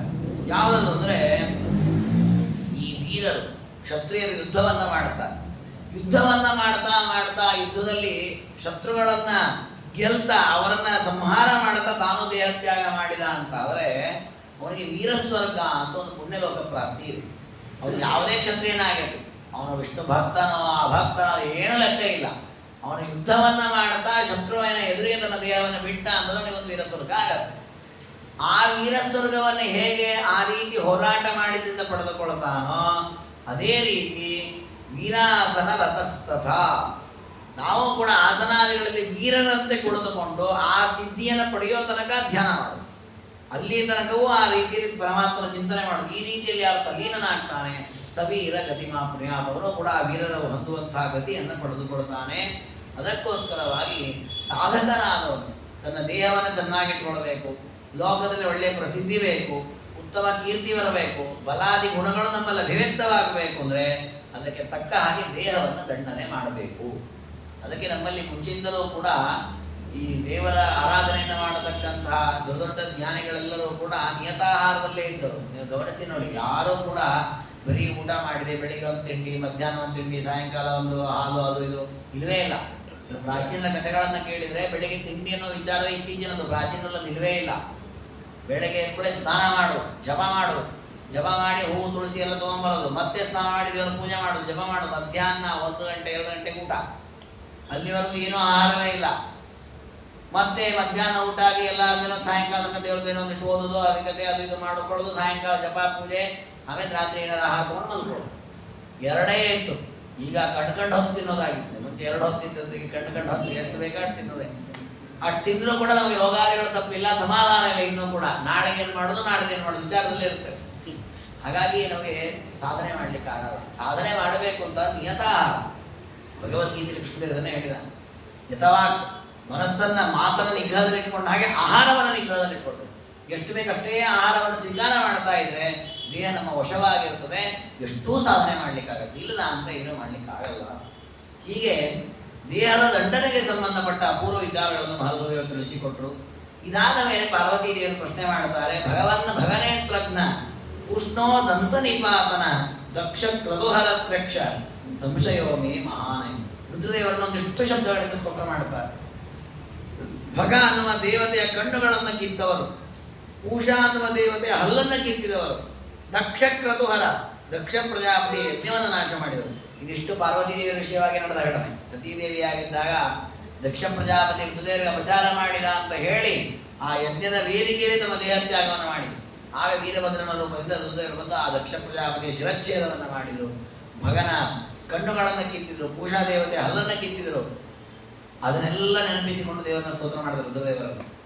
ಅಂದರೆ ಪಾರ್ವತೀ ದೇವಿಗೆ ರುದ್ರದೇವರ ಮೇಲೆ ಎಷ್ಟು ಭಕ್ತಿ ಪ್ರೀತಿ ಇದೆ ಅಂದರೆ ಹಿಂದಿನ ಜನ್ಮದಲ್ಲಿ ತನ್ನ ತಂದೆಯಾದ ದಕ್ಷ ಪ್ರಜಾಪತಿ ಯಾವುದು ತಪ್ಪು ಮಾಡಿದ್ದಾನೆ ಅದಕ್ಕೆ ಅವನನ್ನು ಸಂಹಾರ ಮಾಡಿ ಶಿಕ್ಷೆ ಕೊಟ್ಟವರು ಅನ್ನೋದನ್ನು ದಾಖಲೆ ಮಾಡುತ್ತಾರೆ. ಇದು ನಿಸ್ಪೃಹವಾದ ಅಥವಾ ಯಾವುದೇ ಅಭಿಮಾನಾದಿಗಳು ಇಲ್ಲದೆ ದೇವತೆಗಳನ್ನು ಉಪಾಸನೆ ಮಾಡುವ ಕ್ರಮ ಅದನ್ನು ಪಾರ್ವತೀ ದೇವಿ ತೋರಿಸ್ತಾರೆ. ಅಂತೂ ಆ ಪಾರ್ವತೀ ದೇವಿ ರುದ್ರದೇವರನ್ನೇ ಅನೇಕ ನಾಮಗಳಿಂದ ಸ್ತೋತ್ರ ಮಾಡಿ ಪ್ರಶ್ನೆಯನ್ನು ಮುಂದೆ ಇಡ್ತಾರೆ. ಮುಂದಿನ ಪ್ರಶ್ನೆ ಏನು ಪ್ರಶ್ನೆ? ಉಮಾದೇವಿಯರಂತಾರೆ, ಚಾತುರ್ವರ್ಣ್ಯಂ ಭಗವತ ಪೂರ್ವಂ ಸೃಷ್ಟಂ ಸ್ವಯಂಭುವ. ಪರಮಾತ್ಮ ಚಾತುರ್ವರ್ಣ್ಯವನ್ನು ಸೃಷ್ಟಿ ಮಾಡಿದ 4 ವರ್ಣದ ಜಾತಿಯ ವ್ಯಕ್ತಿಗಳು ಈ ಭೂಮಿಯಲ್ಲಿ ಕಾಣ್ತಾರೆ. ಕೇನ ಕರ್ಮ ವಿಪಾಕೇನ ವೈಶ್ಯೋ ಗಚ್ಚತಿ ಶೂದ್ರತ. ಇಲ್ಲಿ ಯಾವ ಕರ್ಮದ ಫಲದಿಂದ ಯಾವ ಜಾತಿ ಪ್ರಾಪ್ತವಾಗುತ್ತೆ ಅಂತ ರುದ್ರದೇವರ ಹತ್ರ ಪ್ರಶ್ನೆ ಪಾರ್ವತೀ ದೇವರು. ಅಂದರೆ ಒಬ್ಬ ಬ್ರಾಹ್ಮಣ ಇದ್ದಾನೆ, ಅವನು ಏನು ಮಾಡಿದರೆ ವೈಶ್ಯನಾಗ್ತಾನೆ, ಏನು ಮಾಡಿದರೆ ಶೂದ್ರನಾಗ್ತಾನೆ, ಏನು ಮಾಡಿದರೆ ಕ್ಷತ್ರಿಯನಾಗ್ತಾನೆ. ಅದೇ ರೀತಿ ಶೂದ್ರ ಇದ್ದಾನೆ, ಅವನು ಏನು ಮಾಡಿದರೆ ಬ್ರಾಹ್ಮಣನಾಗ್ತಾನೆ, ಏನು ಮಾಡಿದರೆ ಶೂದ್ರನಾಗ್ತಾನೆ. ಹೀಗೆ ಯಾವುದೇ ವರ್ಣದಲ್ಲಿ ಇರತಕ್ಕಂಥ ವ್ಯಕ್ತಿ ಯಾವ ಕರ್ಮವನ್ನು ಮಾಡುವುದರಿಂದ ಮತ್ತೊಂದು ವರ್ಣವನ್ನು ಹೊಂದಲಿಕ್ಕೆ ಸಾಧ್ಯ ಇದೆ, ಅದರ ಬಗ್ಗೆ ನೀವು ಹೇಳಬೇಕು ಅಂತ ಕೇಳಿದ್ರು. ಕೇನವ ಕರ್ಮಣ, ಯಾವ ಕರ್ಮದಿಂದ ವಿಪ್ರಹ ಶೂದ್ರಯೋನೋ ಪ್ರಜಾಯತೆ, ಇದ್ರ ಬಗ್ಗೆ ನೀವು ಉತ್ತರವನ್ನು ಹೇಳಬೇಕು ಅಂತ. ಅದಕ್ಕೆ ಮಹಾರುದ್ರದೇವರಂದರು ನಿಸರ್ಗಾದಿ ತಿಮೇ ಮತಿ. ರುದ್ರದೇವರಂದರು ಯಾವುದೇ ವರ್ಣದೋ ಇನ್ನೊಂದು ವರ್ಣವನ್ನು ಪಡೀಲಿಕ್ಕೆ ಸಾಧ್ಯವೇ ಇಲ್ಲ. ನಿಸರ್ಗ ಸ್ವಭಾವದಿಂದಲೇ ಬರುವಂಥದ್ದು, ಅದನ್ನು ಯಾರು ಬದಲಾವಣೆ ಮಾಡಲಿಕ್ಕೆ ಅಲ್ಲ. ಅಂದರೆ ಏನು ಹೀಗಂದರೆ ಅದರಲ್ಲಿ 2 ವಿಷಯ ಇದೆ. ಜೀವನಿಗೆ ಸ್ವರೂಪತಃ ಒಂದು ವರ್ಣ ಅಂತ ಇರ್ತದೆ. ಸ್ವರೂಪತಃ ವರ್ಣ ಮಾತ್ರ ಅಲ್ಲ, ಸ್ವರೂಪತಃ ಅವನ ಯೋನಿಯೂ ಒಂದಿದೆ. ಒಂದು ವ್ಯಕ್ತಿ ಇದ್ದಾನೆ, ಒಂದು ದೇಹದಲ್ಲಿ ಒಂದು ಜೀವ ಇದ್ದಾನೆ ಅಂದರೆ ಆ ಜೀವನಿಗೆ ಸ್ವರೂಪತಃ ಯಾವುದೋ ಒಂದು ಯೋನಿಯವನಾಗಿರ್ತಾನೆ. ಒಂದು ಬ್ರಾಹ್ಮಣನೋ ಕ್ಷತ್ರಿಯನೋ, ಇದೆಲ್ಲ ಮನುಷ್ಯನಾಗಿದ್ರೆ. ಕೆಲವೊಮ್ಮೆ ಮನುಷ್ಯನೇ ಅಲ್ಲದೆ ಇರ್ಬೋದು. ಈಗ ನಾವೆಲ್ಲ ಇವತ್ತು ಹುಟ್ಟಿದವರು ಮನುಷ್ಯರಾಗಿದ್ದೇವೆ ಎಂದು ಮಾತ್ರಕ್ಕೆ ನಮ್ಮ ಸ್ವರೂಪ ಮನುಷ್ಯವೇ ಆಗಿರ್ತದೆ ಅಂತ ನಿಯಮ ಇಲ್ಲ. ನಮ್ಮ ಸ್ವರೂಪ ದೇಹ ನಾಯಿಯೂ ಆಗಿರ್ಬೋದು, ಆನೆಯೂ ಆಗಿರ್ಬೋದು, ಬ್ರಾಹ್ಮಣನೂ ಆಗಿರ್ಬೋದು, ಹಸುವೂ ಆಗಿರ್ಬೋದು, ಯಾವ ಪ್ರಾಣಿಯೂ ಆಗಿರ್ಬೋದು. ಆದರೆ ಬೇರೆ ಬೇರೆ ಯೋನಿಗಳಲ್ಲಿ ಹುಟ್ಟುವಂತೆ ಪ್ರತಿಯೊಂದು ಜೀವಕ್ಕೂ ಕೂಡ ಮನುಷ್ಯ ಯೋನಿಯು ಬಂದೇ ಬರ್ತದೆ. ಯಾಕೆ? ಸಾಧನೆ ಮಾಡಲಿಕ್ಕೆ ಇಲ್ಲೇ ಅವಕಾಶ ಇರುತ್ತೆ. ಈಗ ಸ್ವರೂಪತಃ ನಾನು ನಾಯಿ ಆಗಿರ್ಬೋದು, ನಾನು ಮೋಕ್ಷದಲ್ಲಿ ನಾಯಿಯಾಗೇ ಇರ್ತೇನೆ ಸಾಧನೆ ಮಾಡಿ ಹೋದ ಮೇಲೆ. ಯಾಕೆ? ಅಲ್ಲಿ ಜ್ಞಾನಾನಂದದ ಅಭಿವ್ಯಕ್ತಿ ಆಗುತ್ತೆ. ನೀವು ಮನುಷ್ಯ ದೇಹದಲ್ಲಿರಲಿ ಯಾವ ದೇಹದಲ್ಲಿದ್ರೆ ಆನಂದವಾಗೇ ಇರ್ತೇವೆ. ನಾವು ಅದು ಬೇಸರ ಮಾಡ್ಬಾರ್ದು. ಮತ್ತೆ ಈಗ ನಮ್ಮ ಸ್ವರೂಪ ನಾಯಿ ಆಗಿಬಿಟ್ರೆ ಏನು ಬಂತು ಛೇ, ಹಾಗೇನಿಲ್ಲ. ಯಾಕೆ? ಮೋಕ್ಷದಲ್ಲಿರುವಂಥ ಎಲ್ಲ ಪ್ರಾಣಿಯೂ ಕೂಡ ಆನಂದದ ಅನುಭವವನ್ನೇ ಅನುಭವಿಸೋದು. ಯಾರಿಗೂ ದುಃಖ ಅಂತಿಲ್ಲ, ಪರಾಧೀನತೆ ಅಂತ ಇಲ್ಲ. ಅದಕ್ಕೆ ನಮ್ಮಲ್ಲಿ ಇದಕ್ಕೆ ದೃಷ್ಟಾಂತವನ್ನು ಹೇಳಬೇಕಾದ್ರೆ ಈ ಸಕ್ಕರೆಯ ಗೊಂಬೆಗಳನ್ನು ದೃಷ್ಟಾಂತವಾಗಿ ಕೊಡ್ತಾರೆ. ಸಕ್ಕರೆಯ ಗೊಂಬೆ ಅಥವಾ ಬಂಗಾರದ ಪ್ರತಿಮೆಗಳು, ಸಕ್ಕರೆಯಲ್ಲಿ ಹಂಸವನ್ನು ಮಾಡ್ತಾರೆ, ಸಕ್ಕರೆಯಲ್ಲಿ ಆನೆಯನ್ನು ಮಾಡ್ತಾರೆ, ಸಕ್ಕರೆಯಲ್ಲಿ ಶ್ರೀನಿವಾಸನ ಪ್ರತಿಮೆ ಮಾಡ್ತಾರೆ. ಎಲ್ಲವೂ ಸಕ್ಕರೆಯೇ. ಅಯ್ಯೋ ಶ್ರೀನಿವಾಸನ ಪ್ರತಿಮೆ ಬಹಳ ಒಳ್ಳೆಯದು, ಅಯ್ಯೋ ಇದೇನೋ ಆನೆ ಸಣ್ಣದಿದು, ಹಾಗೆಲ್ಲ ಏನಿಲ್ಲ, ಎಲ್ಲವೂ ಸಕ್ಕರೆ ಇರುತ್ತೆ. ಹಾಗೆ ಸಕ್ಕರೆಯಲ್ಲಿ ಮೀನು ಮಾಡಲಿ, ಸಕ್ಕರೆಯಲ್ಲಿ ನಾಯಿ ಮಾಡಲಿ, ಎಲ್ಲವೂ ಸಕ್ಕರೆನೇ. ಹೇಗೋ ಹಾಗೆ ಮುಕ್ತಿಯಲ್ಲಿ ಸ್ವರೂಪದ ನಾವು ನಾಯಿಯೋ ಹಂದಿಯೋ ಆನೆಯೋ ಒಂಟೆಯೋ ಏನೇ ಪ್ರಾಣಿಯಾದರೂ ಕೂಡ ಜ್ಞಾನಾನಂದದ ಅಭಿವ್ಯಕ್ತಿಯೇ ಆಗತ್ತೆ. ಪರಮಾತ್ಮನ ಚಿಂತನೆಯೇ ಇರುತ್ತೆ, ಪರಮಾತ್ಮನ ದರ್ಶನಾದಿಗಳು, ಪರಮಾತ್ಮನ ವಿಹಾರ ಅದೇ ಎಲ್ಲವೂ ಇದೆ. ಹಾಗೆ ಅದರ ಬಗ್ಗೆ ಏನು ಸಮಸ್ಯೆ ಇಲ್ಲ. ಮುಕ್ತಿಯಲ್ಲಿ ನಮ್ಮ ಸ್ವರೂಪ ಹಾಗೆ ಏನು ಅಂತ ಅದೇನಿಲ್ಲ. ಅದು ಇಲ್ಲಿ ಹುಟ್ಟಿದಾಗ ಮಾತ್ರ ನಾಯಿಯೋ ಹಂದಿಯೋ ಆ ಜನ್ಮದಲ್ಲಿ ಸಾಧನೆ ಮಾಡ್ಲಿಕ್ಕೆ ಬರಲ್ಲ. ಸಾಧನೆ ಆದವರು ಆ ಜನ್ಮದಲ್ಲಿಯೂ ಕೂಡ ದೇವರ ಚಿಂತನೆ ಮಾಡಬಹುದು, ಬಿಟ್ರೆ ಸಾಧನೆಯನ್ನೇ ಆ ಜನ್ಮದಲ್ಲಿ ಮಾಡ್ಲಿಕ್ಕೆ ಬರಲ್ಲ. ಸಾಧನೆ ಯಾವ ಜನ್ಮದಲ್ಲಿ ಮಾಡಬೇಕು? ಮನುಷ್ಯ ಜನ್ಮದಲ್ಲಿಯೇ ಮಾಡಬೇಕು. ಅದಕ್ಕೆ ದೇವರು ಏನು ಮಾಡಿದ್ದಾನೆ? ಪ್ರತಿಯೊಂದು ಜೀವನಿಗೂ ಎಲ್ಲ ಯೋನಿಗಳಲ್ಲೂ ಸೃಷ್ಟಿಯನ್ನು ಮಾಡಬೇಕು. ಅವನು ಯಾವ ಸ್ವರೂಪದ ಯಾವುದೇ ಯೋನಿಯಲ್ಲಿರಲಿ ಅವನನ್ನು ಎಲ್ಲ ಜಾತಿಯಲ್ಲೂ ಎಲ್ಲ ಒಂದು ಕುಲದಲ್ಲಿ ಹುಟ್ಟಿಸ್ತಾನೆ ದೇವರು. ಅಂದರೆ ಅಲ್ಲೆಲ್ಲವೂ ಕೂಡ ಸಾಧನೆ ಮಾಡಿ ಬರಲಿ. ಅವನು ನಾಯಿ ಆಗಲಿ, ಹಂದಿ ಆಗಲಿ, ಒಂಟೆ ಆಗಲಿ, ಪಕ್ಷಿ ಆಗಲಿ, ಗರುಡವಾಗಲಿ, ಯಾವ ಪ್ರಾಣಿ ಆಗಿ ಬೇಕಾದ್ರೂ ಹುಟ್ಟಿ ಅಲ್ಲಲ್ಲಿ ಅವನಿಗೆ ಇನ್ನೇನಾಗತ್ತೆಲ್ಲ ಕರ್ಮದ ಫಲವನ್ನು ಅನುಭವಿಸಿ ಕಡೆಗೆ ಮನುಷ್ಯ ಜನ್ಮವನ್ನು ಕೊಟ್ಟು ಅಲ್ಲಿ ಸಾಧನೆಯನ್ನು ಮಾಡಿಸ್ತಾನೆ. ಈ ರೀತಿ ಸ್ವರೂಪತಃ ಜೀವನಿಗಿರತಕ್ಕಂಥ ಯೋನಿಯೋ ವರ್ಣವೋ ಜಾತಿಯೋ ಲಿಂಗೋ ಒಂದಿದ್ದೇ ಇದೆ. ಅದನ್ನು ನಾವು ಇಲ್ಲಿ ಮಾತಾಡ್ಲಿಕ್ಕೆ ಬರೋದೇ ಇಲ್ಲ. ಯಾಕೆಂದ್ರೆ ಅದು ಸ್ವರೂಪತಃ ನಿತ್ಯವಾದನ್ನು ಯಾರು ಬದಲಾಯಿಸಲಿಕ್ಕೂ ಬರಲ್ಲ. ಈ ಬಾಹ್ಯವಾಗಿ ಹೊರಗಿನ ದೇಹ ಏನು ಬರುತ್ತೆ, ಸ್ಥೂಲ ದೇಹ ಕರ್ಮದ ಫಲವಾಗಿ ಬರುತ್ತಲ್ಲ, ಈ ದೇಹ ಬರುವುದು ಹೇಗೆ ಅಂತ ಪಾರ್ವತಿ ದೇವಿಯ ಪ್ರಶ್ನೆ. ಈಗ ನಾನು ಸ್ವರೂಪತಃ ಬ್ರಾಹ್ಮಣನೋ ಕ್ಷತ್ರಿಯನೋ ವೈಶ್ಯನೋ ಶೂದ್ರನೋ ಅಥವಾ ನಾನು ಬೇರೆ ಯಾವುದೋ ಪ್ರಾಣಿಯೋ ಪಕ್ಷಿಯೋ ಗೊತ್ತಿಲ್ಲ. ಅದು ಇವತ್ತು ನಮಗೆ ಈ ದೇಹ ಬಂದಿದೆ, ಮನುಷ್ಯ ದೇಹ ಬಂದಿದೆ, ಅದರಲ್ಲಿಯೂ ಬ್ರಾಹ್ಮಣ ದೇಹ ಬಂದಿದೆ. ಇದು ಹೇಗೆ ಬಂತು? ಯಾವುದೇ ಒಂದು ಜೀವಕ್ಕೆ ಬ್ರಾಹ್ಮಣ ದೇಹ ಬರುವುದು ಹೇಗೆ ಅಥವಾ ಕ್ಷತ್ರಿಯ ದೇಹ ಬರುವುದು ಹೇಗೆ? ಈ ರೀತಿ ಸ್ಥೂಲವಾಗಿ ಇಂತಹ ದೇಹಗಳು ಬರಲಿಕ್ಕೆ ಏನು ಕರ್ಮ ಕಾರಣ, ಯಾವ ಕರ್ಮದ ಫಲವಾಗಿ ಬ್ರಾಹ್ಮಣ ದೇಹ, ಕ್ಷತ್ರಿಯ ದೇಹ, ವೈಶ್ಯ ದೇಹ ಈ ದೇಹಗಳು ಬರ್ತದೆ, ಅದನ್ನು ಹೇಳಬೇಕು ಅಂತ ಪ್ರಶ್ನೆ ಮಾಡಿದೆ. ಅದಕ್ಕೆ ಉತ್ತರ ಕೊಡ್ತೇನೆ ಅಂತ. ಯಾವ ಕರ್ಮದಿಂದ ಈ ದೇಹ ಬರುತ್ತೆ ಅಂತ ನಾನು ಹೇಳ್ತೇನೆ. ಆದರೆ ಸ್ವರೂಪತಃ ಇರತಕ್ಕಂತಹ ದೇಹಗಳೇನಿವೆ ಇದನ್ನು ಯಾರು ಕೊಟ್ಟದ್ದು ಅಲ್ಲ, ಯಾರು ಬದಲಾಯಿಸಲಿಕ್ಕೂ ಅಲ್ಲ. ಅದು ನಿಸರ್ಗ, ಸಹಜವೇ, ಅದು ಜೀವನ ಸ್ವರೂಪವೇ, ಅದು ಎಂದೂ ಬದಲಾಗಲ್ಲ, ಅದಿರೋದೇ ಹಾಗೆ. ಈ ಸ್ಥೂಲವಾದ ದೇಹ ಬರುತ್ತಲ್ಲ, ಇದು ಬೇರೆ ಬೇರೆ ಕರ್ಮದ ಫಲವಾಗಿ ಬರುತ್ತೆ. ಅದರಲ್ಲಿ ಬ್ರಾಹ್ಮಣ ಅಂತ ಏನು ಸ್ಥೂಲ ದೇಹ ಬಂದಿದೆ, ಇದು ಪುಣ್ಯದ ಫಲವಾಗಿ ಬರ್ತದೆ. ಬ್ರಾಹ್ಮಣ್ಯಂ ದೇವಿ ದುಷ್ಪ್ರಾಪ್ಯಂ ನಿಸರ್ಗಾತ್ ಬ್ರಾಹ್ಮಣ ಶುಭೆ ಕ್ಷತ್ರಿಯೋ ವೈಶ್ಯಶೂದ್ರವ್ವ. ಬ್ರಾಹ್ಮಣ್ಯ ಅಂದರೆ ಬ್ರಾಹ್ಮಣ ದೇಹ ಅನ್ನುವಂತಹದ್ದೇನಿದೆ, ಇದು ದುಷ್ಪ್ರಾಪ, ಸುಲಭಕ್ಕೆ ಸಿಗುವಂತಹದ್ದಲ್ಲ. ಅದಕ್ಕೆ ನಮ್ಮಲ್ಲಿ ಒಂದು ಮಾತಿದೆ, ಏನೋ ತತ್ರಾಪಿ ಜನ್ಮಶತಕೋಟಿಷು ಮಾನುಷತ್ವಂ. ಮನುಷ್ಯ ಜನ್ಮ ಬರೋದು ಎಷ್ಟೋ ಕೋಟಿ ಜನ್ಮಗಳನ್ನು ದಾಟಿ ಬಂದ ಮೇಲೆ. ತತ್ರಾಪಿ ಜನ್ಮಶತಕೋಟಿಷು ಬ್ರಾಹ್ಮಣತ್ವಂ. ಮನುಷ್ಯರಾಗಿ ಹುಟ್ಟಿದವರೆಲ್ಲರೂ ಬ್ರಾಹ್ಮಣರಾಗಬೇಕು ಅಂತ ಇಲ್ಲ. ಹಾಗಾದರೆ ಅಲ್ಲೂ ಕೂಡ ಅನೇಕ ಕೋಟಿ ಜನ್ಮಗಳ ಸಾಧನೆಯಿಂದ ಬ್ರಾಹ್ಮಣರಾಗಿ ಹುಟ್ಟುತ್ತಾರೆ. ಈ ಮಾತು ಬಂದದ್ದು ಯಾಕೆ? ಶಾಸ್ತ್ರಗಳು ಹೇಳುತ್ತೆ, ಬ್ರಾಹ್ಮಣನ ದೇಹ ಅನ್ನೋದೇನಿದೆ ಇದು ಅನೇಕ ಪುಣ್ಯದ ಫಲವಾಗಿ ಬರುವಂತಹದ್ದು. ಇಲ್ಲಿ ನೋಡಿ, ಜೀವರ ಆಧಾರದಲ್ಲಿ ನಿರ್ಣಯ ಮಾಡಿದ್ದಲ್ಲ, ಇದನ್ನು ನಾವು ಸರಿಯಾಗಿ ಗಮನಿಸ್ಕೋಬೇಕಾದ್ರು.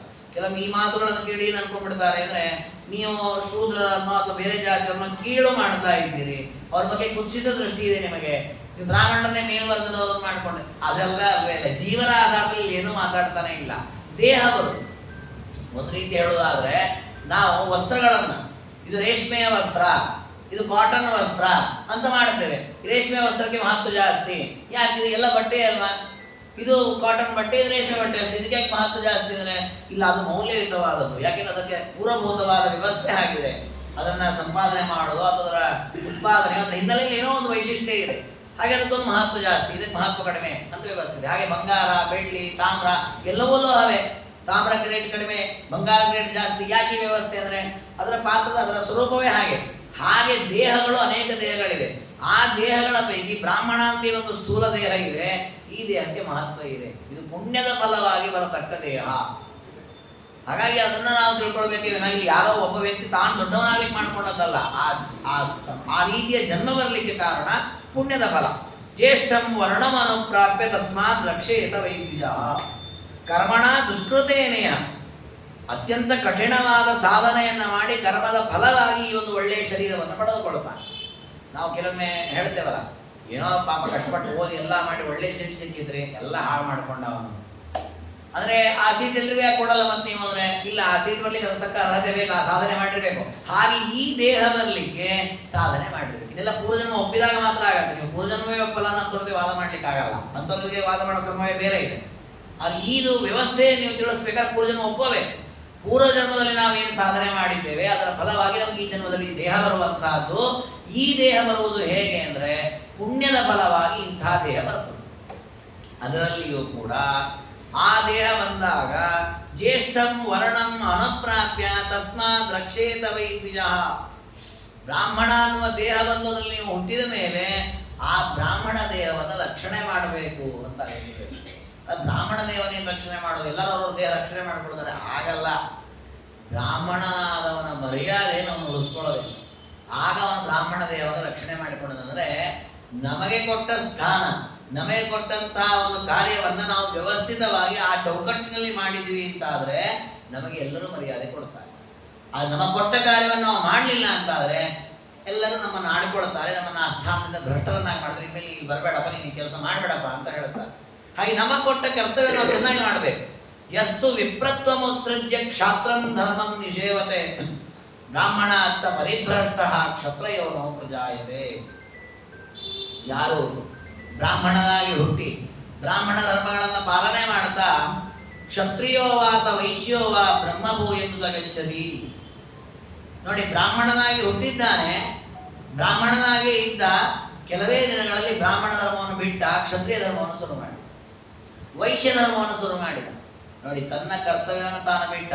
ನೋಡಿ, ಬ್ರಾಹ್ಮಣರನ್ನ ಒಳ್ಳೆಯವರು, ಬ್ರಾಹ್ಮಣರನ್ನು ತಮ್ಮವರು ದೊಡ್ಡವರು ಅಂತ ಬರ್ಕೊಂಡಿಲ್ಲ ಮಹಾಭಾರತಾದಿಗಳಲ್ಲಿ. ಬ್ರಾಹ್ಮಣರು ಕೆಳಗೆ ಬೀಳ್ತಾರೆ ಅಂತ ಹೇಳುತ್ತೆ ಮಹಾಭಾರತ, ಕೆಳಗಿರತಕ್ಕವರು ಮೇಲೆ ಹೋಗ್ತಾರೆ ಅಂತಲೂ ಹೇಳುತ್ತೆ. ಯಾವುದನ್ನು ಯಾರನ್ನು ತನ್ನವರು ಪರಕೀಯರನ್ನು ವಿಧಾನದಲ್ಲಿ ಮಾಡೇ ಇಲ್ಲ.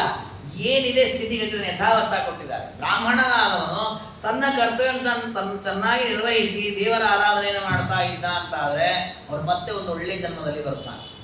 ಅದು ಬಿಟ್ಟವನು ಕ್ಷತ್ರಿಯ ಉಚಿತವಾದ ಕರ್ಮವನ್ನು, ಶೂದ್ರನಿಗೆ ಉಚಿತವಾದ ಕರ್ಮವನ್ನು ಮಾಡ್ತಾ ಇದ್ದಾದರೆ ಅಂಥ ಯೋನಿಯಲ್ಲಿ ಹುಡ್ತಾನೆ. ಬ್ರಾಹ್ಮಣ ಸ ಪರಿಭ್ರಷ್ಟ ಕ್ಷತ್ರಯೋನೋ ಪ್ರಜಾಯತೆ. ಇದು ನಮ್ಮಲ್ಲಿಯೂ ಇದೆ ಅಲ್ವಾ? 1ನೇ ಕ್ಲಾಸು 2ನೇ ಕ್ಲಾಸು ಓದ್ತಾ ಇರ್ತೇವೆ, ಓದ್ತಾ ಇದ್ವಿ, 2ನೇ ಕ್ಲಾಸನ್ನು ಓದಿದೆ, ಚೆನ್ನಾಗಿ ಪಾಸ್ ಆದ, 3ನೇ ಕ್ಲಾಸಿಗೆ ಕರ್ಕೊಂಡು ಹೋದ್ರು, 3ನೇ ಕ್ಲಾಸಲ್ಲಿ ಸರಿಯಾಗಿ ಓದಲಿಲ್ಲ, ಮತ್ತೆ 3ನೇ ಕ್ಲಾಸಲ್ಲಿ ಕೂಡಿಸಿದ್ರು.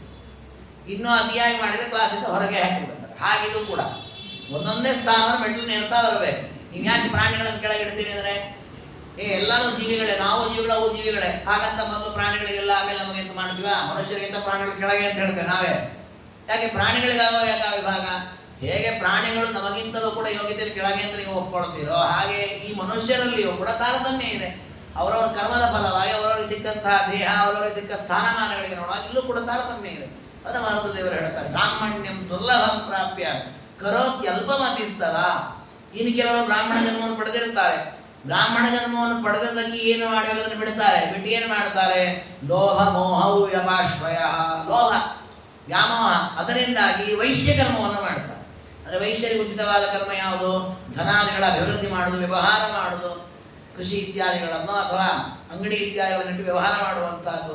ಈ ರೀತಿಯಲ್ಲಿ ಯಾರು ಪ್ರವರ್ತರಾಗ್ತಾರೆ ಅವರು ಬ್ರಾಹ್ಮಣ ಕರ್ಮವನ್ನು ಬಿಟ್ಟು ವೈಶ್ಯ ಕರ್ಮವನ್ನು ಮಾಡಿದ್ದರಿಂದ ಸದ್ವಿಜೋ ವೈಶ್ಯತಾಮೇತಿ, ಅವನು ಮುಂದಿನ ಜನ್ಮದಲ್ಲಿ ವೈಶ್ಯನಾಗಿ ಉಂಟ. ರುದ್ರದೇವರಲ್ಲಿ ಹೇಳ್ತಾ ಇರೋದೆಲ್ಲವೂ ಕೂಡ ಏನೋ ಮುಂದಿನ ಜನ್ಮದಲ್ಲಿ, ಈ ಜನ್ಮದಲ್ಲಿ ಅಲ್ಲ. ಈ ಜನ್ಮದಲ್ಲಿ ಯಾರು ಏನು ಮಾಡಿ ಬೇರೆ ಜಾತಿ ಆಗ್ಲಿಕ್ಕೆ ಆಗಲ್ಲ. ಇನ್ನೇನೋ ಜಾತಿ ಭ್ರಷ್ಟ ಅಂತ ಅವನನ್ನು ಕರಿಬೋದು. ಒಬ್ಬ ಬ್ರಾಹ್ಮಣ ಇದ್ದಾನೆ, ಅವನು ಸರಿಯಾಗಿ ಶಾಸ್ತ್ರ ಅಧ್ಯಯನವೋ, ಪಾಠ ಪ್ರವಚನವೋ, ಶ್ರವಣಾದಿಗಳೋ, ನಿತ್ಯ ಸಂಧ್ಯಾವಂದನೆಯೋ, ದೇವರ ಆರಾಧನೆ ಇತ್ಯಾದಿಗಳನ್ನು ಮಾಡಬೇಕು. ಏನೂ ಮಾಡ್ತಾ ಇಲ್ಲ, ಸಂಧ್ಯಾವಂದನವೂ ಮಾಡ್ತಾ ಇಲ್ಲ, ಶನಿವಾರನ ಹರಿದು ಬಿಸಾಕಿಬಿಟ್ಟ, ಹೀಗೆ ಬದುಕದ ಅಂತ ಆದರೆ ಅವನನ್ನೇನಂತ ಹೇಳ್ತಾರೆ?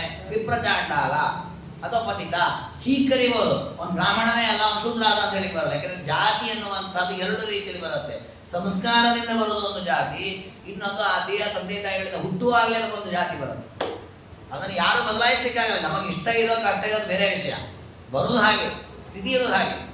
ಹಾಗಾಗಿ ಸದ್ವಿಜೋ ವೈಶ್ಯತಾಮೇತಿ, ಯಾರ ಆ ರೀತಿ ತಾನು ಜೀವನ ಪೂರ್ಣ ವ್ಯವಹಾರಾದಿಗಳನ್ನು ಮಾಡ್ತಾ ಲೋಭ ಮೋಹದಿಂದ ದುಡ್ಡು ಕೂಡಿಡೋದು, ಅಭಿವೃದ್ಧಿ ಮಾಡ್ಕೊಳ್ಳೋದು, ಇನ್ನೊಂದಷ್ಟು ಬಿಸ್ನೆಸ್ ಮಾಡೋದು, ಈ ರೀತಿ ಯಾರು ಬದುಕ್ತಾನೋ ಅಂಥವನು ಮುಂದಿನ ಜನ್ಮದಲ್ಲಿ ವೈಶ್ಯನಾಗಿ ಹುಡ್ತಾನೆ. ಸುಧರ್ಮಾತ್ ಪ್ರಚ್ಯುತೋ ವಿಪ್ರಹ ತತ ಶೂದ್ರತ್ವ ಮಾಪ್ನತು. ಇನ್ನು ಯಾರು ತನ್ನ ವಿಹಿತವಾದ ಕರ್ಮವನ್ನು ಧರ್ಮವನ್ನು ಬಿಟ್ಟು ಅನಾಚಾರವನ್ನು ಮಾಡೋದು, ಧರ್ಮವನ್ನು ಹಾನಿ ಮಾಡೋದು, ಈ ರೀತಿಯಲ್ಲಿ ಯಾರು ಅನ್ಯಾಯ ಧರ್ಮಗಳನ್ನು ಮಾಡಿ ಬದುಕ್ತಾನೆ ಅಂಥವನು ಇನ್ನೂ ಕೆಳಗೆ ಹುಡ್ತಾನೆ. ವರ್ಣಭ್ರಷ್ಟೋ ಬಹಿಷ್ಕೃತ ತತ್ರ ಅಸೌ ನಿರಯಂ ಪ್ರಾಪ್ತಃ ಬ್ರಹ್ಮಲೋಕಾತ್ ಪರಿಚ್ಯುತಃ. ವಸುಧಾ ಅವನಿಗೆ ಬಂದಂತಹ ದೇಹಕ್ಕೆ ಅವನು ಎಷ್ಟು ದೊಡ್ಡ ಸಾಧನೆ ಮಾಡಬಹುದಿತ್ತು, ಅದರಿಂದ ವಂಚಿತನಾದ, ಬಹಿಷ್ಕೃತನಾದ, ನರಕಾದಿಗಳಲ್ಲಿ ದುಃಖವನ್ನು ಅನುಭವಿಸಿ ನೀಚ ಯೋನಿಗೆ ಹುಟ್ಟುವಂತಹದ್ದಾಗತ್ತೆ. ಹಾಗಾಗಿ ನಾವು ಹುಟ್ಟಿದಾಗ ನಮ್ಮ ವರ್ಣಕ್ಕೆ ಉಚಿತವಾದ ಧರ್ಮಗಳನ್ನು ನಾವು ಆಚರಣೆ ಮಾಡಬೇಕು. ಅದಕ್ಕೆ ಕೃಷ್ಣದೇವರು ಭಗವದ್ಗೀತೆಯಲ್ಲಿ ಹೇಳಿದ್ರು, ಎಲ್ಲರೂ ಇದನ್ನೇ ಮಾಡಿ ಅದನ್ನೇ ಮಾಡಿ ಅಂತ ಒಂದೇ ಧರ್ಮವನ್ನು ದೇವರು ಉಪದೇಶ ಮಾಡಲೇ ಇಲ್ಲ. ಮತ್ತು ದೇವರೇನು ಹೇಳಿದ, ನಿನಗೆ ವಿಹಿತವಾದ ಕರ್ಮವನ್ನು ಮಾಡು, ಸ್ವಕರ್ಮಣ ತಮಭ್ಯರ್ಥಿ ಸಿದ್ಧಿಂ ವಿಂದತಿ ಮಾನವ. ನಿನಗೆ ವಿಹಿತವಾದ ಕರ್ಮ, ಅದು ಯಾವ ಕರ್ಮ ಅನ್ನೋದು ತೊಂದರೆ ಇಲ್ಲ. ನೋಡಿ, ನನಗೊಂದು ವಿಹಿತವಾಗಿದೆ. ನೋಡಿ, ನಾವು ಉದಾಹರಣೆ ಒಂದು ಸಂಸ್ಥೆಯಲ್ಲಿ ನಾವು ಆಲೋಚನೆ ಮಾಡಿದರೆ, ಒಬ್ಬರಿಗೆ ಲೈಟ್ ಹಚ್ಚುವುದೇ ಒಂದು ವಿಹಿತ ಕರ್ಮ, ಒಬ್ಬರಿಗೆ ಕಸ ಬಳಿಯೋದು ಒಂದು ವಿಹಿತ ಕರ್ಮ, ಒಬ್ಬರಿಗೆ ಪೂಜೆ ಮಾಡೋದು ವಿಹಿತ ಕರ್ಮ, ಒಬ್ಬರಿಗೆ ಅಡುಗೆ ಮಾಡೋದು, ಒಬ್ಬರಿಗೆ ಬಡಿಸೋದು ವಿಹಿತ ಕರ್ಮ. ನೋಡಿ, ಅವರು ಆ ಕೆಲಸ ಮಾಡಿದರೆ ಎಲ್ಲರೂ ಆನಂದವಾಗಿರ್ತಾರಲ್ಲ, ಯಾರಿಗಾರು ವೈಮನಸ್ಸೆ ಇಲ್ಲ, ದ್ವೇಷ ಇಲ್ಲ, ನೀನ್ಯಾಕೆ ದೊಡ್ಡ ನೀನ್ಯಾಕೆ ಚರ್ಮ ಏನಿಲ್ಲ. ಅದೇ ನಾವು ನಮ್ಮ ಕೆಲಸ ಬಿಟ್ಟು ಬೇರೆ ಕೆಲಸ ಮಾಡಿದ್ರೆ, ಲೈಟ್ ಹಚ್ಚೋದು, ಅಡುಗೆ ಮಾಡ್ಲಿಕ್ಕೆ ಹೋದ, ಅಡುಗೆ ಮಾಡೋದು, ಲೈಟ್ ಹಚ್ಚಲಿಕ್ಕೆ ಹೋದ್ರೆ ಅಡುಗೆಯೂ ಹಾಳಾಗತ್ತೆ. ಲೈಟ್ ಸ್ವಿಚ್ಗಳು ಎಲ್ಲಿಂದ ಗೊತ್ತಾಗ ಯಾವುದೆಲ್ಲ ಸ್ವಿಚ್ ಹಚ್ಚಿದ್ದಾರೆ, ಅದು ಹಾಳಾಗುತ್ತೆ. ನಮಗೇನು ಕರ್ತವ್ಯ ಕೊಟ್ಟಿದೆ ಶಾಸ್ತ್ರ, ಅದನ್ನು ಮಾಡಬೇಕು. ಆ ಭಾವನೆ ಇದು ದೇವರ ಪೂಜೆಯಾಗಲಿ, ದೇವರಿಗೆ ಅರ್ಪಣೆಯಾಗಲಿ ಅನ್ನೋ ಭಾವನೆ ಇರಬೇಕು. ಹಾಗಾಗಿ ಆ ರೀತಿ ಯಾರ ಆ ಭಾವನೆಯನ್ನು ತಾಳದೆ ತಮಗೆ ಉಚಿತವಲ್ಲದ ಕರ್ಮಗಳನ್ನು ಮಾಡುತ್ತಾರೆ, ಅವರು ದಿನೇ ದಿನೇ ಕೆಳಗೆ ಬೀಳ್ತಾ ಹೋಗ್ತಾರೆ. ಬ್ರಾಹ್ಮಣ ಧರ್ಮವನ್ನು ಬಿಟ್ಟ ಕ್ಷತ್ರಿಯನಾಗಿ ಹೋಗ್ತಾನೆ, ಆ ಧರ್ಮವನ್ನು ಬಿಟ್ಟ ವೈಶ್ಯನಾಗಿ ಹೋಗ್ತಾನೆ, ಆ ಧರ್ಮವನ್ನು ಬಿಟ್ಟ ಶೂದ್ರನಾಗಿ ಹೋಗ್ತಾನೆ, ಆ ಧರ್ಮವನ್ನು ಬಿಟ್ಟ ಅಂದರೆ ಇನ್ನೂ ಪತಿತನಾಗ್ತಾನೆ, ಚಾಂಡಾಲಾದಿ ಜನ್ಮ ಬರುತ್ತೆ. ಅದು ಬಿಟ್ಟ ಅಂದರೆ ನೀಚ ಯೋನಿಯಲ್ಲಿ ಹೋಗ್ತಾನೆ, ನಾಯಿ ನರಿ ಹಂದಿಯಾಗಿ ಹೋಗ್ತಾನೆ. ಅದೇ ಶುದ್ಧನಾಗಿ ಯಸ್ತು ಶುದ್ಧ ಸುಧರ್ಮೇಣ ಜ್ಞಾನ ವಿಜ್ಞಾನವಾನ್ ಶುಚಿ ಧರ್ಮಜ್ಞ ಧರ್ಮನಿರತಃ ಸಧರ್ಮ ಫಲಮಷ್ಟ. ಅವನು ಬ್ರಾಹ್ಮಣನಾಗಲಿ, ಕ್ಷತ್ರಿಯನಾಗಲಿ, ವೈಶ್ಯನಾಗಲಿ, ಶೂದ್ರನಾಗಲಿ ಪರಮಾತ್ಮನ ಚೆನ್ನಾಗಿ ತಿಳ್ಕೊಳ್ತಾ ಇದ್ದ. ನೋಡಿ, ಇದಕ್ಕೆ ಯಾವ ಧರ್ಮವೂ ಕಟ್ಟುನಿಟ್ಟೇ ಇಲ್ಲ. ಇದೆ ಯಾವ ವರ್ಣದವರು ತಿಳ್ಕೊಳ್ಬೋದು. ದೇವರ ಕಥೆಯನ್ನು ಕೇಳಬೇಕು. ರಾಮ ಅಂತ ಒಬ್ಬ ಇದ್ದ, ದಶರಥನ ಮಗನಾಗಿ ಅವತಾರ ಮಾಡಿದ, 13,000 ವರ್ಷ ರಾಜ್ಯಭಾರ ಮಾಡಿದ, ಸೀತೆಯ ಪತಿ, ಹನುಮಂತನ ಆರಾಧ್ಯ ದೈವ. ಈ ರೀತಿಯ ರಾಮನ ಮಹಿಮೆಗಳನ್ನು ತಿಳ್ಕೊಳ್ಳಿಕ್ಕೆ ಯಾವ ವ್ಯಕ್ತಿಯು ತಿಳ್ಕೊಳ್ಬೋದು. ಅವನಿಗೆ ಈ ವರ್ಣ, ಈ ಆಶ್ರಮ ಏನು ಚೌಕಟ್ಟೇ ಇಲ್ಲ. ಹಾಗೆ ಇದನ್ನು ತಿಳ್ಕೊಳ್ಬೇಕಂತೆ. ನೋಡಿ, ನಮ್ಮಲ್ಲಿರೋ ದುರಂತ ಇದೆ. ನಾವು ಬ್ರಾಹ್ಮಣ, ಕ್ಷತ್ರಿಯ, ವೈಶ್ಯ ಅಂತೇಳಿ ನೋಡ್ರಿ, ಅವ್ರು ಅದನ್ನು ಬಿಡಲಿಲ್ಲ, ಇದನ್ನು ಬಿಡಲಿಲ್ಲ, ಹಾಗೆ ಮಾಡಿದ್ರು, ನಮ್ಮನ್ನು ತುಳಿದ್ರು. ನಿಮಗೆ ಎಷ್ಟು ಅವಕಾಶ ಕೊಟ್ಟರು ನೀನು ಸದುಪಯೋಗ ಮಾಡಿಕೊಂಡು. ಇದೇ ಮಹಾಭಾರತ, ಇದೇ ಧರ್ಮಶಾಸ್ತ್ರ ಘಂಟಾಘೋಷವಾಗಿದೆ. ಜ್ಞಾನವನ್ನು ಸಂಪಾದಿಸು. ಇವತ್ತು ಹೊಸ ನೋಡಿ, ಮೈಕ್ ಹಿಡ್ಕೊಂಡ್ರೆ ಪ್ರತಿಭಟನೆ ಭಾಷಣ ಮಾಡುತ್ತಾರೆ ಬುದ್ಧಿಜೀವಿಗಳು. ಏನು, ಬ್ರಾಹ್ಮಣರು ಎಲ್ಲರ ವಿದ್ಯೆಯನ್ನು ಕಸ್ಕೊಂಡ್ರು, ಬ್ರಾಹ್ಮಣರು ತಾವು ಮಾತ್ರ ಓದಬೇಕು ಅಂತ ಮಾಡಿದ್ರು, ಎಲ್ಲರಿಗೂ ವಿದ್ಯೆಯನ್ನು ಕೊಡಲಿಲ್ಲ. ನೋಡಿ, ಮಹಾಭಾರತ ಹೇಳುತ್ತೆ, ಯಸ್ತು ಶುದ್ಧ ಸ್ವಧರ್ಮೇಣ ಜ್ಞಾನ ವಿಜ್ಞಾನವಾನ್ ಶುಚಿ. ಪ್ರತಿಯೊಬ್ಬನಿಗೂ ಜ್ಞಾನ ಸಂಪಾದನೆಗೆ ಅವಕಾಶ ಕೊಟ್ಟಿದೆ. ನೀನೇ ಓದಬೇಕು. ನಮ್ಮಲ್ಲಿ ಆಗಿನ ದುರಂತ ಏನು ಗೊತ್ತಾ, ವೇದ ಓದಬೇಕು ಅನ್ನೋ ಹಠ ಇವರಿಗೆ. ಇವ್ರಿಗೆ ತಿಳ್ಕೊಳ್ಬೇಕನ್ನೋ ಹಠ ಇಲ್ಲ, ತತ್ವಜ್ಞಾನ ಪಡಿಬೇಕನ್ನೋ ಹಠ ಇಲ್ವೇ ಇಲ್ಲ. ಅವ್ರು ಯಾವ ಪುಸ್ತಕ ಓದ್ತಾರೆ ಅದೇ ಪುಸ್ತಕ ನಾನು ಓದಬೇಕು. ಇದು ಯಾಕೆ? ಪುಸ್ತಕದಿಂದ ಜ್ಞಾನ ಬರಲ್ಲ. ಇದೇ ವಾಕ್ಯವೇ ಆಗಬೇಕು, ಇದೇ ಮಂತ್ರವೇ ಆಗಬೇಕು, ಇದೇ ವ್ಯಕ್ತಿ ಆಗಬೇಕು ಅಂತ, ಇದೇ ವಿಷಯ ಆಗಬೇಕು, ವಿಷಯ ಅದೇ ಇರಬೇಕು. ಈ ಪರಮಾತ್ಮನನ್ನು ತಿಳ್ಕೊಳ್ಳಿಕ್ಕೆ, ದೇವರು ಮಾಡಿದ ಈ ಭೂಮಿಯ ಸೃಷ್ಟಿ ವೈಭವವನ್ನು ತಿಳ್ಕೊಳ್ಳಿಕ್ಕೆ, ಪರಮಾತ್ಮನನ್ನ ಆರಾಧನೆ ಮಾಡುವ ದೇವತಾ ಪರಂಪರೆ ತಿಳ್ಕೊಳ್ಳಿಕ್ಕೆ ಎಲ್ಲ ಜಾತಿಯವರಿಗೂ ಅವಕಾಶ ಇದೆ, ಎಲ್ಲ ರೀತಿಯವರಿಗೂ ಅವಕಾಶ ಇದೆ. ಧರ್ಮವನ್ನು ತಿಳ್ಕೊಳ್ಬೇಕು. ಯಾವುದು ಧರ್ಮ ನನಗೆ, ಯಾವುದು ಧರ್ಮ ಅನ್ನೋ ಪ್ರಜ್ಞೆ ಬೇಕು. ದೇವರು ಅದನ್ನೇ ಹೇಳ್ತಾನೆ, ನಿನ್ನ ಕರ್ಮ ಯಾವುದು ಅಂತ ತಿಳ್ಕೊ, ನಿನ್ನ ಕರ್ಮ ಯಾವುದಲ್ಲ ಅಂತ ತಿಳ್ಕೊ. ವಿಕರ್ಮ ಅಕರ್ಮ ವಿಕರ್ಮಣಿಚ ಕರ್ಮಯ ಸಬುದ್ಧಿಮಾನ್ ಮನುಷ್ಯೇಶು. ಗೀತೆಯಲ್ಲಿ ದೇವರು ಹೇಳ್ತಾರೆ, ಕರ್ಮ ಯಾವುದು ಅಂತ ತಿಳ್ಕೊ, ಅಕರ್ಮ ಯಾವುದು ಅಂತ ತಿಳ್ಕೊ, ವಿಕರ್ಮ ಯಾವುದು ತಿಳ್ಕೊ ಅಂತ ಮಾಡಿದೆ. ಅದು ನಿನಗೆ ವಿಹಿತ ಯಾವುದು, ಯಾವುದು ವಿಹಿತ ಅಲ್ಲ, ಯಾವುದು ನಿಷಿದ್ಧ, ಇದೆಲ್ಲವನ್ನು ತಿಳ್ಕೊಳ್ಬೇಕು. ಹಾಗೆ ನೋಡಿ, ಈ ರೀತಿಯ ತತ್ವಜ್ಞಾನ ಮಾಡಿಕೊಳ್ಳಿಕ್ಕೆ ಪ್ರತಿಯೊಂದು ಜೀವಿಗೂ ಶಾಸ್ತ್ರ ಅವಕಾಶ ಮಾಡಿಕೊಟ್ಟಿದೆ. ನಮ್ಮ ಪರಂಪರೆ ಹಾಗೆ ಹೇಳಿಕೊಟ್ಟಿದೆ ಕೂಡ. ನಿಮಗೆ ಹೇಳಿದ್ರೆ ಆಶ್ಚರ್ಯ ಅನಿಸುತ್ತೆ. ಮಹಾಭಾರತದಲ್ಲಿ ವಿದುರ ನೀತಿ ಅಂತ ಒಂದು ಪ್ರಕರಣ ಇದೆ. ಆ ವಿದುರ ನೀತಿ ಪೂರ್ಣ ಉಪದೇಶ ಮಾಡಿದ ವಿದುರನ ಶೂದ್ರ. ಅವರು ಉಪದೇಶ ಮಾಡಿದ ತತ್ವಜ್ಞಾನ ನೋಡಿ, ಅವ್ರಿಗೆ ಎಲ್ಲಿಂದ ಬಂತು ಜ್ಞಾನ? ನಮ್ಮ ಪ್ರಾಚೀನರು ಯಾರು ಕೂಡ ಬ್ರಾಹ್ಮಣರು ಮಾತ್ರ ಓದಬೇಕು, ಉಳಿದವರಿಗೆ ಓದಲಿಕ್ಕಿಲ್ಲ, ಉಳಿದವರಿಗೆ ಜ್ಞಾನವೇ ಇಲ್ಲ ಅಂತ ಮಾಡಿದ್ರೆ ವಿದುರ ಉಪದೇಶ ಹೇಗೆ ಮಾಡ್ತೀವಿ? ಹಾಗಾಗಿ ಎಂದೂ ಕೂಡ ಭಾರತೀಯ ಸಂಸ್ಕೃತಿಯಲ್ಲಿ ಯಾರಿಗೂ ಇವರು ಮಾತ್ರ ಓದಬೇಕು, ಅವ್ರು ಮಾತ್ರ ಓದಬೇಕು ಎಂದೂ ಮಾಡೇ ಇಲ್ಲ. ಸುಮ್ಮನೆ ಬ್ರಾಹ್ಮಣರು ಕೆಟ್ಟವರನ್ನಾಗಿ ಮಿಸ್ಲಿಕ್ ಮಾಡಿಕೊಂಡ ದುರಂತ ಕಥೆಗಳಿವೆಲ್ಲ. ಹಾಗಾಗಿ ಇಲ್ಲಿ ಹೇಳಿದ್ದಾರೆ, ಪ್ರತಿಯೊಬ್ಬನೂ ಜ್ಞಾನವನ್ನು ಸಂಪಾದನೆ ಮಾಡಬಹುದು. ಪ್ರತಿಯೊಬ್ಬರೂ ದೇವರನ್ನ ಧ್ಯಾನ ಮಾಡಬಹುದು. ಆದರೆ ಅವರವರಿಗೆ ಅವರ ಕ್ರಮಗಳಿದೆ, ಅವರವರು ಪೂಜೆ ಮಾಡುವ ಕ್ರಮ ಇದೆ. ಧರ್ಮಜ್ಞ ಧರ್ಮನಿರತಃ ಸಧರ್ಮ ಫಲವರ್ಷ, ಅವನು ಮಾತ್ರ ಧರ್ಮದ ಫಲವನ್ನು ಹೊಂದಲಿಕ್ಕೆ ಸಾಧ್ಯ. ಅದಕ್ಕೆ ಆ ಒಂದು ಸ್ಟೆಪ್ಪನ್ನು ಈಗ ಯಾವ ರೀತಿ ಚ್ಯುತರಾಗ್ತಾರೆ ಅಂತ ಹೇಳ್ತಾ ಬಂದರು ದೇವರು, ಈಗ ಯಾವ ರೀತಿ ಏರ್ತಾ ಬರ್ತಾರೆ ಅಂತ ಹೇಳ್ತಾರೆ. ಮೊದಲಿಗೆ ಒಂದು ಮಾತನ್ನು ಹೇಳ್ತಾರೆ, ಏನು ಅಂತಂದ್ರೆ ನಮ್ಮಲ್ಲಿ ಶೂದ್ರಾನ್ನವನ್ನು ವರ್ಜ್ಯ ಅಂತ ಹೇಳಿದ್ದಾರೆ. ದುಷ್ಟಾನ್ನಂ ನೈವ ಭೋಕ್ತವ್ಯಂ, ಉಗ್ರಾನ್ನಂ ಗರ್ಹಿತಂ ದೇವಿ, ಗಣಾನ್ನಂ ಶ್ರಾದ್ದಸೂತಕಂ, ಶುದ್ಧಾನ್ನಂ ನೈವ ಗರ್ಹಿತ. ಕೆಲವು ಅನ್ನಗಳನ್ನು ನಾವು ತಿಂದರೆ ನಮ್ಮ ದೇಹ ಅಪವಿತ್ರವಾಗತ್ತೆ. ಅಂದ್ರೆ ಇದು ನೀವು ಯಾಕೆ ಈ ಮಾತು ಹೇಳ್ತೀರಿ ಅಂದ್ರೆ, ಆ ದೇಹದ ವ್ಯವಸ್ಥೆ ಹಾಗೆ ಮಾಡಿಟ್ಟಿದ್ದಾರೆ ಶಾಸ್ತ್ರಗಳು. ಮನುಷ್ಯನ ದೇಹವಾದರೂ ಕೂಡ ಅದರಲ್ಲಿ ಬ್ರಾಹ್ಮಣನ ದೇಹಕ್ಕೆ ಇಂಥ ಆಹಾರ ತಡೆಯುತ್ತೆ, ಕ್ಷತ್ರಿಯನ ದೇಹಕ್ಕೆ ಇಂಥ ಆಹಾರ ತಡೆಯುತ್ತೆ, ಶೂದ್ರನ ದೇಹಕ್ಕೆ ಇಂಥ ಆಹಾರ ತಡೆಯುತ್ತೆ ಅನ್ನುವ ವ್ಯವಸ್ಥೆ ಇದೆ. ಇದನ್ನು ಹೊಸ ಸೂಕ್ಷ್ಮವಾಗಿ ಯಾರಾದರೂ ವಿಜ್ಞಾನಿಗಳು ಸಂಶೋಧನೆ ಮಾಡಿ ನಿಮ್ಗೆ ಅದು ಹೌದು ಅನಿಸುತ್ತೆ. ಬಟ್ ಏಕಾಏಕಿ ಯಾರು ಒಬ್ರಿಗೆ ತಯಾರಾಗಲ್ಲ. ಇದೇನು ಎಲ್ಲರ ದೇಹದ ರಕ್ತನೇ ಹರಿಯೋದು, ಎಲ್ಲರ ದೇಹದಲ್ಲಿ ಎಲ್ಲವೇ ಇರೋದು, ಮಾತಾಡ್ಲಿಕ್ಕೆ ಚೆನ್ನಾಗಿರ್ತಿದೆಲ್ಲ, ಅದು ಎಲ್ಲರ ಮನಸ್ಸು ಒಂದೇ ರೀತಿ ಇಲ್ಲ, ಎಲ್ಲರ ಕಣ್ಣುಗಳು ಒಂದೇ ರೀತಿ ನೋಡಲ್ಲ.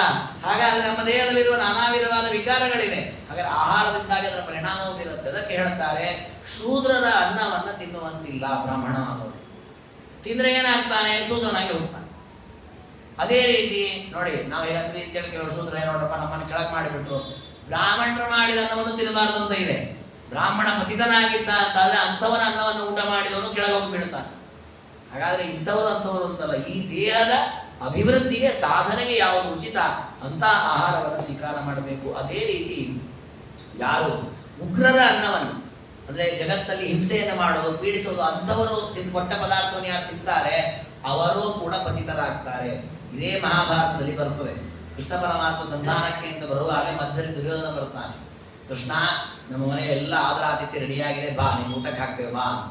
ಕೃಷ್ಣ ಬರಲ್ಲ ಅಂತೇಳಿ ವಿದುರನ ಮನೆಗೆ ಹೋಗ್ತಾನೆ. ವಿದುರನ ಭಾಗ್ಯವಿದು ಹಾಡುವುದೇ ದಾಸರು.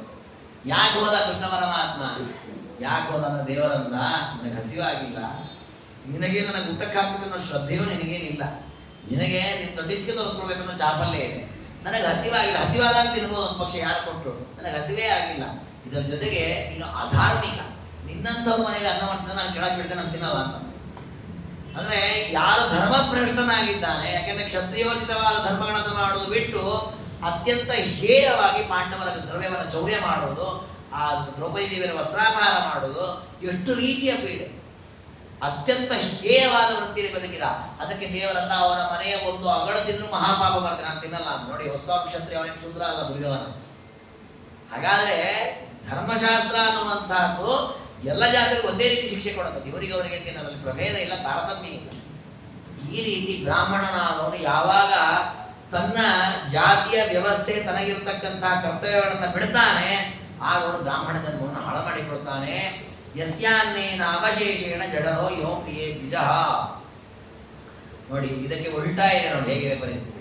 ಒಬ್ಬ ಶೂದ್ರ ಬ್ರಾಹ್ಮಣ ಮನೆಯಲ್ಲಿ ದೇವರ ನೈವೇದ್ಯವಾಗಿರತಕ್ಕಂತಹ ವೈಶಿಷ್ಟ್ಯವಾಗಿರತಕ್ಕ ಆಹಾರವನ್ನು ತಿಂತ ಅದೇ ಜೀರ್ಣ ಮಾಡಿಕೊಳ್ತಾ ಅದೇ ರೀತಿ ದೇವರ ಚಿಂತನೆ ಮಾಡ್ತಾ ದೇಹತ್ಯಾಗ ಮಾಡಿದ್ರೆ ಮುಂದಿನ ಜನ್ಮದಲ್ಲಿ ಬ್ರಾಹ್ಮಣನಾಗಿ ಹೋಗ್ತಾರ. ಬ್ರಾಹ್ಮಣತ್ವ ಶುಭಂ ಪ್ರಾಪ್ಯ ದುರ್ಲಭಂ ಯೋ ಮನ್ಯತೆ. ಸುಮ್ಮನೆ ಬರ್ತದಲ್ಲ ಈ ಕತೆ, ನಾರದರಂತೆ ಕತೆ ಇದೆ. ನಾರದರು ದಾಸೀಪುತ್ರನಾಗಿದ್ದವರು, ಅವ್ರು ಏನ್ ಮಾಡ್ತಾ ಇದ್ರು, ನನಗೆ ಸಮಾನತೆ ಬೇಕು, ನಾನು ಬ್ರಾಹ್ಮಣ ದೇವರೊಳಗೆ ಯಾವ ಗಲಾಟೆ ಮಾಡಲಿಲ್ಲ. ಅವರು ಆ ಬ್ರಾಹ್ಮಣ ಸೇವೆ ಮಾಡ್ತಾ ಇದ್ರು, ಬ್ರಾಹ್ಮಣ ಊಟ ಆದ್ಮೇಲೆ ಶೇಷವನ್ನು ತಿಂತಾ ಇದ್ರು. ಹಾಗಂತ ಬ್ರಾಹ್ಮಣ ತುಳಿಯೋದು ಏನ್ ಮಾಡಿಲ್ಲ ಇವ್ರನ್ನ, ನೀ ಕೆಳಗೆ ಇರಬೇಕು, ನೀವೇನ್ ಬರಬಾರ್ದು ಹಾಗೇನಿಲ್ಲ. ಅವರಿಗೆ ವಿಧೇಯವಾಗಿ ಅವರಿದ್ದಾರೆ. ಇವರು ಅವ್ರಿಗೆ ಎಷ್ಟು ಸ್ಥಾನಮಾನ ಕೊಡಬೇಕು ಅಷ್ಟು ತಕ್ಕ ಸ್ಥಾನಮಾನ ಕೊಟ್ಟರು. ನಾವು ಅಲ್ಲಿಂದ ಚಾತುರ್ಮಾಸ ಮುಗಿಸಿ ಹೋಗುವಾಗ ಅವ್ರಿಗೆ ಉಪದೇಶವನ್ನು ಮಾಡಿದ್ರು. ಈ ರೀತಿ ದೇವರ ಧ್ಯಾನ ಮಾಡಬ ಉದ್ಧಾರ ಆಗ್ತೀಯ ಅಂತ ಉಪದೇಶವನ್ನು ಮಾಡಿದ್ರು. ಆ ಉಪದೇಶದ ಫಲವಾಗಿ ದೇವರ ದರ್ಶನವಾಯಿತು. ದೇವರ ಮೊಮ್ಮಗನಾಗಿ ಹುಟ್ಟಿದ್ರು, ಬ್ರಹ್ಮದೇವರ ಮಗನಾಗಿ ಬ್ರಹ್ಮದೇವರ ಮಕ್ಕಳಾಗಿ. ಅದು ಎಂಥ ಸ್ಥಾನ ಸಿಕ್ಕಿತು. ಹಾಗಾದ್ರೆ ಶೂದ್ರನಾಗಿ ಹುಟ್ಟಿದ ಮಾತ್ರ ನಾವೇನೋ ಬಹಳ ಕೆಟ್ಟವರು, ನಮಗೆ ಗತಿನೇ ಇಲ್ಲ, ನಮ್ಮ ಅನ್ನ ತಮಸ್ಸೆ ಕಳಿಸಿದ್ರು. ಯಾರು ಹೇಳಿದ್ರು ಅದನ್ನೆಲ್ಲ? ಕೆಲವರು ಎಷ್ಟು ತಪ್ಪು ತಿಳ್ಕೊಂಡ್ಬಿಟ್ಟಿದ್ದಾರೆ ಅಂದ್ರೆ, ಕೆಲವರು ಬುದ್ಧಿಜೀವಿಗಳು ಮಧ್ವಾಚಾರ್ಯರಿಗೆ ಹೇಗೆ ಆಡ್ಕೊಂಡಿದ್ದಾರೆ. ಮಧ್ವಾಚಾರ್ಯರು ತಮ್ಮ ಸರ್ವಮೂಲ ಗ್ರಂಥಗಳಲ್ಲಿ ಶೂದ್ರರಿಗೆ ಅನ್ನ ತಮಸ್ಸೆ ಹೇಳಿದ್ದಾರೆ, ಶೂದ್ರರಿಗೆ ಮೋಕ್ಷವೇ ಇಲ್ಲ ಅಂತಿದ್ದಾರೆ. ಸುಳ್ಳೆ. ಮಧ್ವಾಚಾರ್ಯ ಎಲ್ಲೂ ಹೇಳೇ ಇಲ್ಲ.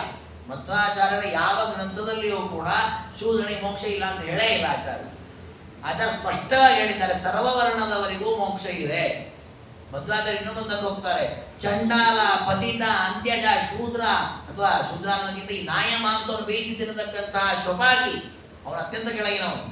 ಎಲ್ಲ ಗ್ರಂಥಗಳು ಧರ್ಮಶಾಸ್ತ್ರಗಳು ಅದನ್ನು ಹೇಳುತ್ತೆ. ಅಂಥವನು ಮೋಕ್ಷ ಹೊಂದುತ್ತಾನೆ ಅಂತಾರೆ ಆಚಾರ್ಯ. ರಾಮಾವತಾರದ ಕಥೆಯಲ್ಲಿ ಹೇಳುವಾಗ ಹುಲ್ಲಿನ ಕಡ್ಡಿಗಳು, ಮೊಲಗಳು, ಸಣ್ಣ ಸಣ್ಣ ಜಿಂಕೆಗಳು ಇವು ಮೋಕ್ಷಕ್ಕೆ ಹೋದು ಅಂತ ಹೇಳಿದ್ದಾರೆ. ತೃಣ ಪಿಪೀಲಿಕಾಯ ಅಂತಿ ಆಚಾರ್ಯ ಹೇಳಿದ್ದು, ನಿನ್ನ ಸ್ವರೂಪಕ್ಕೆ ಉಚಿತವಾದ ಸಾಧನೆ ಮಾಡಿ ವಿಷ್ಣು ಭಕ್ತನಾಗೋ, ಎಂಥವರನ್ನು ದೇವರ ಮೋಕ್ಷ ಕರ್ಕೊಂಡು. ವಸ್ತು ದಿನವರು ಅರ್ಥವೇ ಮಾಡ್ಕೊಳ್ಳಿಲ್ಲ, ಇದ್ಯಾವ್ದು ತಿಳ್ಕೊಳ್ಳಿಲ್ಲ. ಸುಮ್ಮನೆ ಮಧ್ವಾಚಾರ್ಯರು ಶೂದ್ರರಿಗೆ ಮೋಕ್ಷ ಇಲ್ಲ ಅಂದಿದ್ದಾರೆ. ಸುಳ್ಳು ಹೇಳಿದ್ರು. ಮಧ್ವಾಚಾರ್ಯ ಶೂದ್ರರಿಗೂ ಮೋಕ್ಷ ಇದೆ ಅಂತ ಹೇಳಿದ್ದಾರೆ. ಈಗ ಶಾಸ್ತ್ರಗಳೇ ಹೇಳಿದೆ, ವಿಹಿತ ಕರ್ಮವನ್ನು ಚೆನ್ನಾಗಿ ಮಾಡ್ತೀರಾ ಪ್ರತಿಯೊಬ್ಬರಿಗೂ ಮೋಕ್ಷ ಇದೆ. ಹಾಗಾಗಿ ಬಹಳ ಅನುಕೂಲವಾಗಿದೆ, ಏನಿಲ್ಲ. ಹೇಗೆ ಬದುಕಬೇಕಾಗದನ್ನ ಹೇಳ್ತಾರೆ. ಶೂದ್ರ ಕರ್ಮಾಣಿ ಸರ್ವಾಣಿ ಯಥಾನ್ಯಾಯಂ ಯಥಾವಿಧಿ ಶುಶ್ರೂಷಾಂ ಪರಿಚರ್ಯಾಂಚ ಜ್ಯೇಷ್ಠೇ ವರ್ಣೇ ಪ್ರಯತ್ನತಃ ಕುರ್ಯಾದ ವಿಮನ ಶೂದ್ರ ಸತತಂ ಸತ್ಪದೇ ಸ್ಥಿತಃ ಋತುಕಾಲಾಭಿಗಾಮೀ ಚ ನಿಯತೋ ನಿಯತಾಶನಃ ವೃಥಾ ಮಾಂಸಂ ನ ಭುಂಜೀತ ಶೂದ್ರೋ ವೈಶ್ಯತ್ವ ವೃಕ್ಷತಿ. ಸಂಸ್ಕಾರವಾಗ್ತಾ ಹೋದಂತೆ ಪದಾರ್ಥ ಶುದ್ಧವಾಗ್ತಾ ಹೋಗುತ್ತೆ. ಹಾಗೆ ಒಂದು ಜೀವ ಬೇರೆ ಬೇರೆ ಯೋನಿಯಲ್ಲಿ ಹುಟ್ಟಿ ತಿನ್ನೋದು ಕಾಮಾಚಾರ, ಕಾಮಭಕ್ಷಣ, ಒಟ್ರಾಸಿಯಾಗಿ ಬದುಕಿರ್ತಾನೆ. ಶೂದ್ರ ಜನ್ಮ ಬಂತು.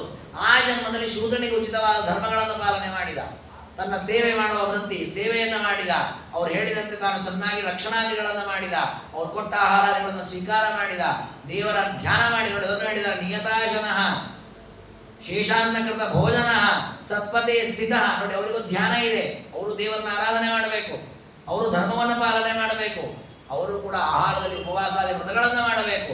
ಹಾಗೆ ಮಾಡ್ತಾ ಇದ್ರೆ ಅವರು ವೈಶ್ಯರಾಗಿ ಹುಡ್ತಾರೆ. ವೈಶ್ಯನಾದ ಅವನಿಗೆ ಉಚಿತವಾದ ಧರ್ಮಾಚರಣೆಯನ್ನು ಮಾಡ್ತಾ ಅದನ್ನು ಹೇಳಿದ್ದಾರೆ ಅದರಲ್ಲಿ. ಮೃತವಾಗ ನಹಂವಾದಿ ನಿರ್ದ್ವಂದ್ವ ಶಮಕೋವಿದ. ಒಬ್ಬ ವೈಶ್ಯನಾಗಿ ಹುಟ್ಟಿದ್ದಾನೆ, ತಾನು ಚೆನ್ನಾಗಿ ವ್ಯಾಪಾರವನ್ನು ಮಾಡಿದ, ಯಾವ ಮೋಸ ಇಲ್ಲ, ನ್ಯಾಯೋಪೇತವಾಗಿ ವ್ಯಾಪಾರ ಮಾಡಿದ, ಇಂದ್ರಿಯಗಳನ್ನು ವಶ ಮಾಡಿಕೊಂಡ, ಅವರಿಗೆ ಉಪನಯನಾಗಿ ಸಂಸ್ಕಾರ ಮಾಡಿಕೊಂಡ, ದೇವರ ಆರಾಧನೆ ಮಾಡಿದ, ಚೆನ್ನಾಗಿ ಭಕ್ತಿಯಿಂದ ಸೇವೆ ಮಾಡಿದ, ಶುದ್ಧವಾಗಿ ಕ್ಷತ್ರಿಯನಾಗಿ ಹುಟ್ಟುತ್ತಾನೆ. ಆ ಒಂದು ಜನ್ಮದಲ್ಲಿ ಮತ್ತೆ ತನಗೆ ಉಚಿತವಾದ ಧರ್ಮಾಚರಣೆಯನ್ನು ಚೆನ್ನಾಗಿ ಮಾಡ್ತಾ, ಪ್ರಜೆಗಳ ರಕ್ಷಣೆಯನ್ನು ಮಾಡ್ತಾ, ದೇವತಾರಾಧನೆ ಎಲ್ಲ ಮಾಡಿದ್ನ ಮತ್ತೆ ಬ್ರಾಹ್ಮಣನಾಗಿ ಹುಟ್ಟುತ್ತಾನೆ. ಹಾಗಾದ್ರೆ ಬ್ರಾಹ್ಮಣತ್ವ ಯಾರಿಗೂ ಸಿಗ್ತದೆ, ಇದೇ ಜನ್ಮದಲ್ಲಿ ಸಿಗಲ್ಲ, ಮುಂದಿನ ಜನ್ಮಗಳಲ್ಲಿ ಸಿಗತ್ತೆ. ಅದು ಸಿಗಬೇಕಾದ್ರೆ ನಾವು ಈ ಜನ್ಮದಲ್ಲಿ ನಮಗೆ ಸಿಕ್ಕ ಅವಕಾಶವನ್ನು ಸದುಪಯೋಗ ಮಾಡಿಕೊಡಬೇಕು. ಹಾಗೆ ಋತುದೇವರಂತಾರೆ, ಸ್ವೇ ಸ್ವೇ ಕರ್ಮಣ್ಯಭಿರತಃ. ತಮಗೆ ಉಚಿತವಾದ ಕರ್ಮಗಳನ್ನು ಚೆನ್ನಾಗಿ ಪಾಲನೆ ಮಾಡ್ತಾ, ಪರಮಾತ್ಮನ ಪೂಜೆ ಇದು, ಪರಮಾತ್ಮನ ಸೇವೆ ಇದು ಅಂತ ಆ ಅನುಸಂಧಾನದಲ್ಲಿ ದೇವರಿಗೆ ಅರ್ಪಣೆ ಮಾಡ್ತಾ ಯಾರು ಬದುಕ್ತಾರೋ ಅವರೆಲ್ಲರೂ ಊರ್ಧ್ವಗತಿಯನ್ನು ಹೊಂದುತ್ತಾರೆ, ಊರ್ಧ್ವವಾದ ಸ್ಥಾನಮಾನವನ್ನು ಪಡಿತಾರೆ. ಹಾಗಾಗಿ ಬಾಹ್ಯವಾದ ಈ ದೇಹ ಬ್ರಾಹ್ಮಣ, ಕ್ಷತ್ರಿಯ, ವೈಶ್ಯ, ಶೂದ್ರ ಅಂತ ಬರೋದು ನಮ್ಮ ಕರ್ಮದ ಫಲವಾಗಿ. ನಾವು ಹಿಂದಿನ ಜನ್ಮಗಳಲ್ಲಿ ಯಾವ ರೀತಿಯ ಕರ್ಮವನ್ನು ಮಾಡ್ತೇವೋ ಅದಕ್ಕೆ ತಕ್ಕದಾದ ಜನ್ಮ ಈ ಜನ್ಮದಲ್ಲಿ ಬರ್ತದೆ. ನಮ್ಮಲ್ಲಿ ಈಗೂ ಹಾಗೆ ಇರಲ್ಲ. ನಾವು ಯಾವ ರೀತಿಯಾಗಿ, ಉದಾಹರಣೆಗೆ ಬ್ಯಾಂಕಲ್ಲಿ ಡೆಪಾಸಿಟ್ ಇಡ್ತೇವೆ, 50,000 1 ಲಕ್ಷ ರೂಪಾಯಿ ಡೆಪಾಸಿಟ್ ಇಡ್ತೇವೆ. ಇಡುವಾಗ ಅದಕ್ಕೆ ಎಷ್ಟು ಇಂಟ್ರೆಸ್ಟ್ ಅವರು ಹೇಳಿರ್ತಾರೆ, 8 ಪಾಯಿಂಟು ಅದೇನೋ ಇರ್ತದೆ, ಇಷ್ಟು ಪಾಯಿಂಟು, ಇಷ್ಟು ಬಡ್ಡಿ ಬರ್ತದೆ ನಿಮಗೆ ಅಂತ. ಇಡುವಾಗ ನಾವು 10 ಸಲ ಆಲೋಚನೆ ಮಾಡಿಡಬೇಕು. ಇಟ್ಟಾದ ಮೇಲೆ 5 ವರ್ಷ 20 ವರ್ಷ ಏನೋ ಸ್ಕೀಮ್ ಇರುತ್ತೆ. 5 ವರ್ಷ ಆದ್ರೆ ಅಯ್ಯೋ ಇದು ಕಡಿಮೆ ಬರುತ್ತೋ ಏನೋ, ಇನ್ನು ಬೇರೆ ದಿಟ್ಟು ಬರ್ತಿರ್ತಾರೆ, ನೀವು 1000 ಪ್ರಯೋಜನ ಇಲ್ಲ. ಅದು ಪೂರ್ಣ ಮುಗಿಯೋ ತನಕ ಅದಕ್ಕೆ ಬಡ್ಡಿ ಬರೋದೇ ವ್ಯತ್ಯಾಸ ಆಗುತ್ತೆ. ಹಾಗೆ ಈ ಜನ್ಮ ಬರ್ಲಿಕ್ಕೆ ಬೇಕಾದ ಕರ್ಮ ಮಾಡ್ಬೇಕಾದ್ರೆ ಎಚ್ಚರ ಇರಬೇಕಿತ್ತು. ನಾನು ಬ್ರಾಹ್ಮಣ ಜನ್ಮಕ್ಕೆ ಬರ್ಲಿಕ್ಕೆ ಬೇಕಾದ ಕರ್ಮ ಮಾಡ್ತಾ ಇದ್ದೀನೋ, ಶೂದ್ರನ ಬರ್ಲಿಕ್ಕೆ ಬೇಕಾದ ಕರ್ಮ ಮಾಡ್ತೇನೆ, ಆವಾಗ ಎಚ್ಚರಬೇಕು. ಆವಾಗ ಸ್ವೇಚ್ಛಾಚಾರ ನಾನಾ ವಿಧವಾದ ಹುಚ್ಚುಚ್ಚು ಕರ್ಮಗಳನ್ನು ಮಾಡಿ ಈಗ ಜನ್ಮ ಬಂದರೆ ಅಯ್ಯೋ ಈ ಜನ್ಮ ಯಾಕೆ ಬಂದ ನನಗೆ ಅಂದರೆ ನಾವು ಮಾಡಿಬಿಟ್ಟಿದ್ದೇವೆ, ಅದನ್ನು ಅನುಭವಿಸ್ಬೇಕಾಗ್ತದೆ, ಅದನ್ನು ವ್ಯತ್ಯಾಸ ಮಾಡ್ಲಿಕ್ಕೆ ಬರಲ್ಲ. ಹಾಗಾಗಿ ಈಗ ಏನು ಮಾಡ್ಬೋದು, ಮುಂದಿನ ಒಳ್ಳೆ ಜನ್ಮ ಬರ್ಲಿಕ್ಕೆ ಬೇಕಾದ ಸಾಧನೆ ಮಾಡ್ಬೋದು.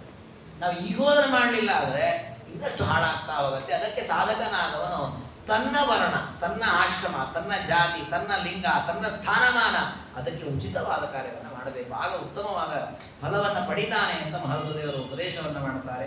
ಅದಾದಮೇಲೆ ಮತ್ತೊಂದಿಷ್ಟು ಅಪೂರ್ವವಾದ ಪ್ರಶ್ನೆಗಳನ್ನು ಕೇಳುತ್ತಾರೆ ಪಾರ್ವತಿ ದೇವಿ. ಅದರ ಉತ್ತರಗಳೆಲ್ಲ ಇದೆ. ಅದನ್ನು ಮತ್ತೆ ನಾಳೆ ದಿನ ತಿಳ್ಕೊಳ್ಳೋಣ ಅಂತ ಹೇಳ್ತಾ ಇವತ್ತಿನ ಈ ಚಿಂತನೆಯನ್ನು ಗುರುಗಳ ಅಂತರ್ಯಾಮಿ ತುಳಸಿ ಗೋಪಾಲಕೃಷ್ಣನ ಪಾದಾರವಿಂದಗಳಲ್ಲಿ ಸಮರ್ಪಣೆ ಮಾಡೋಣ.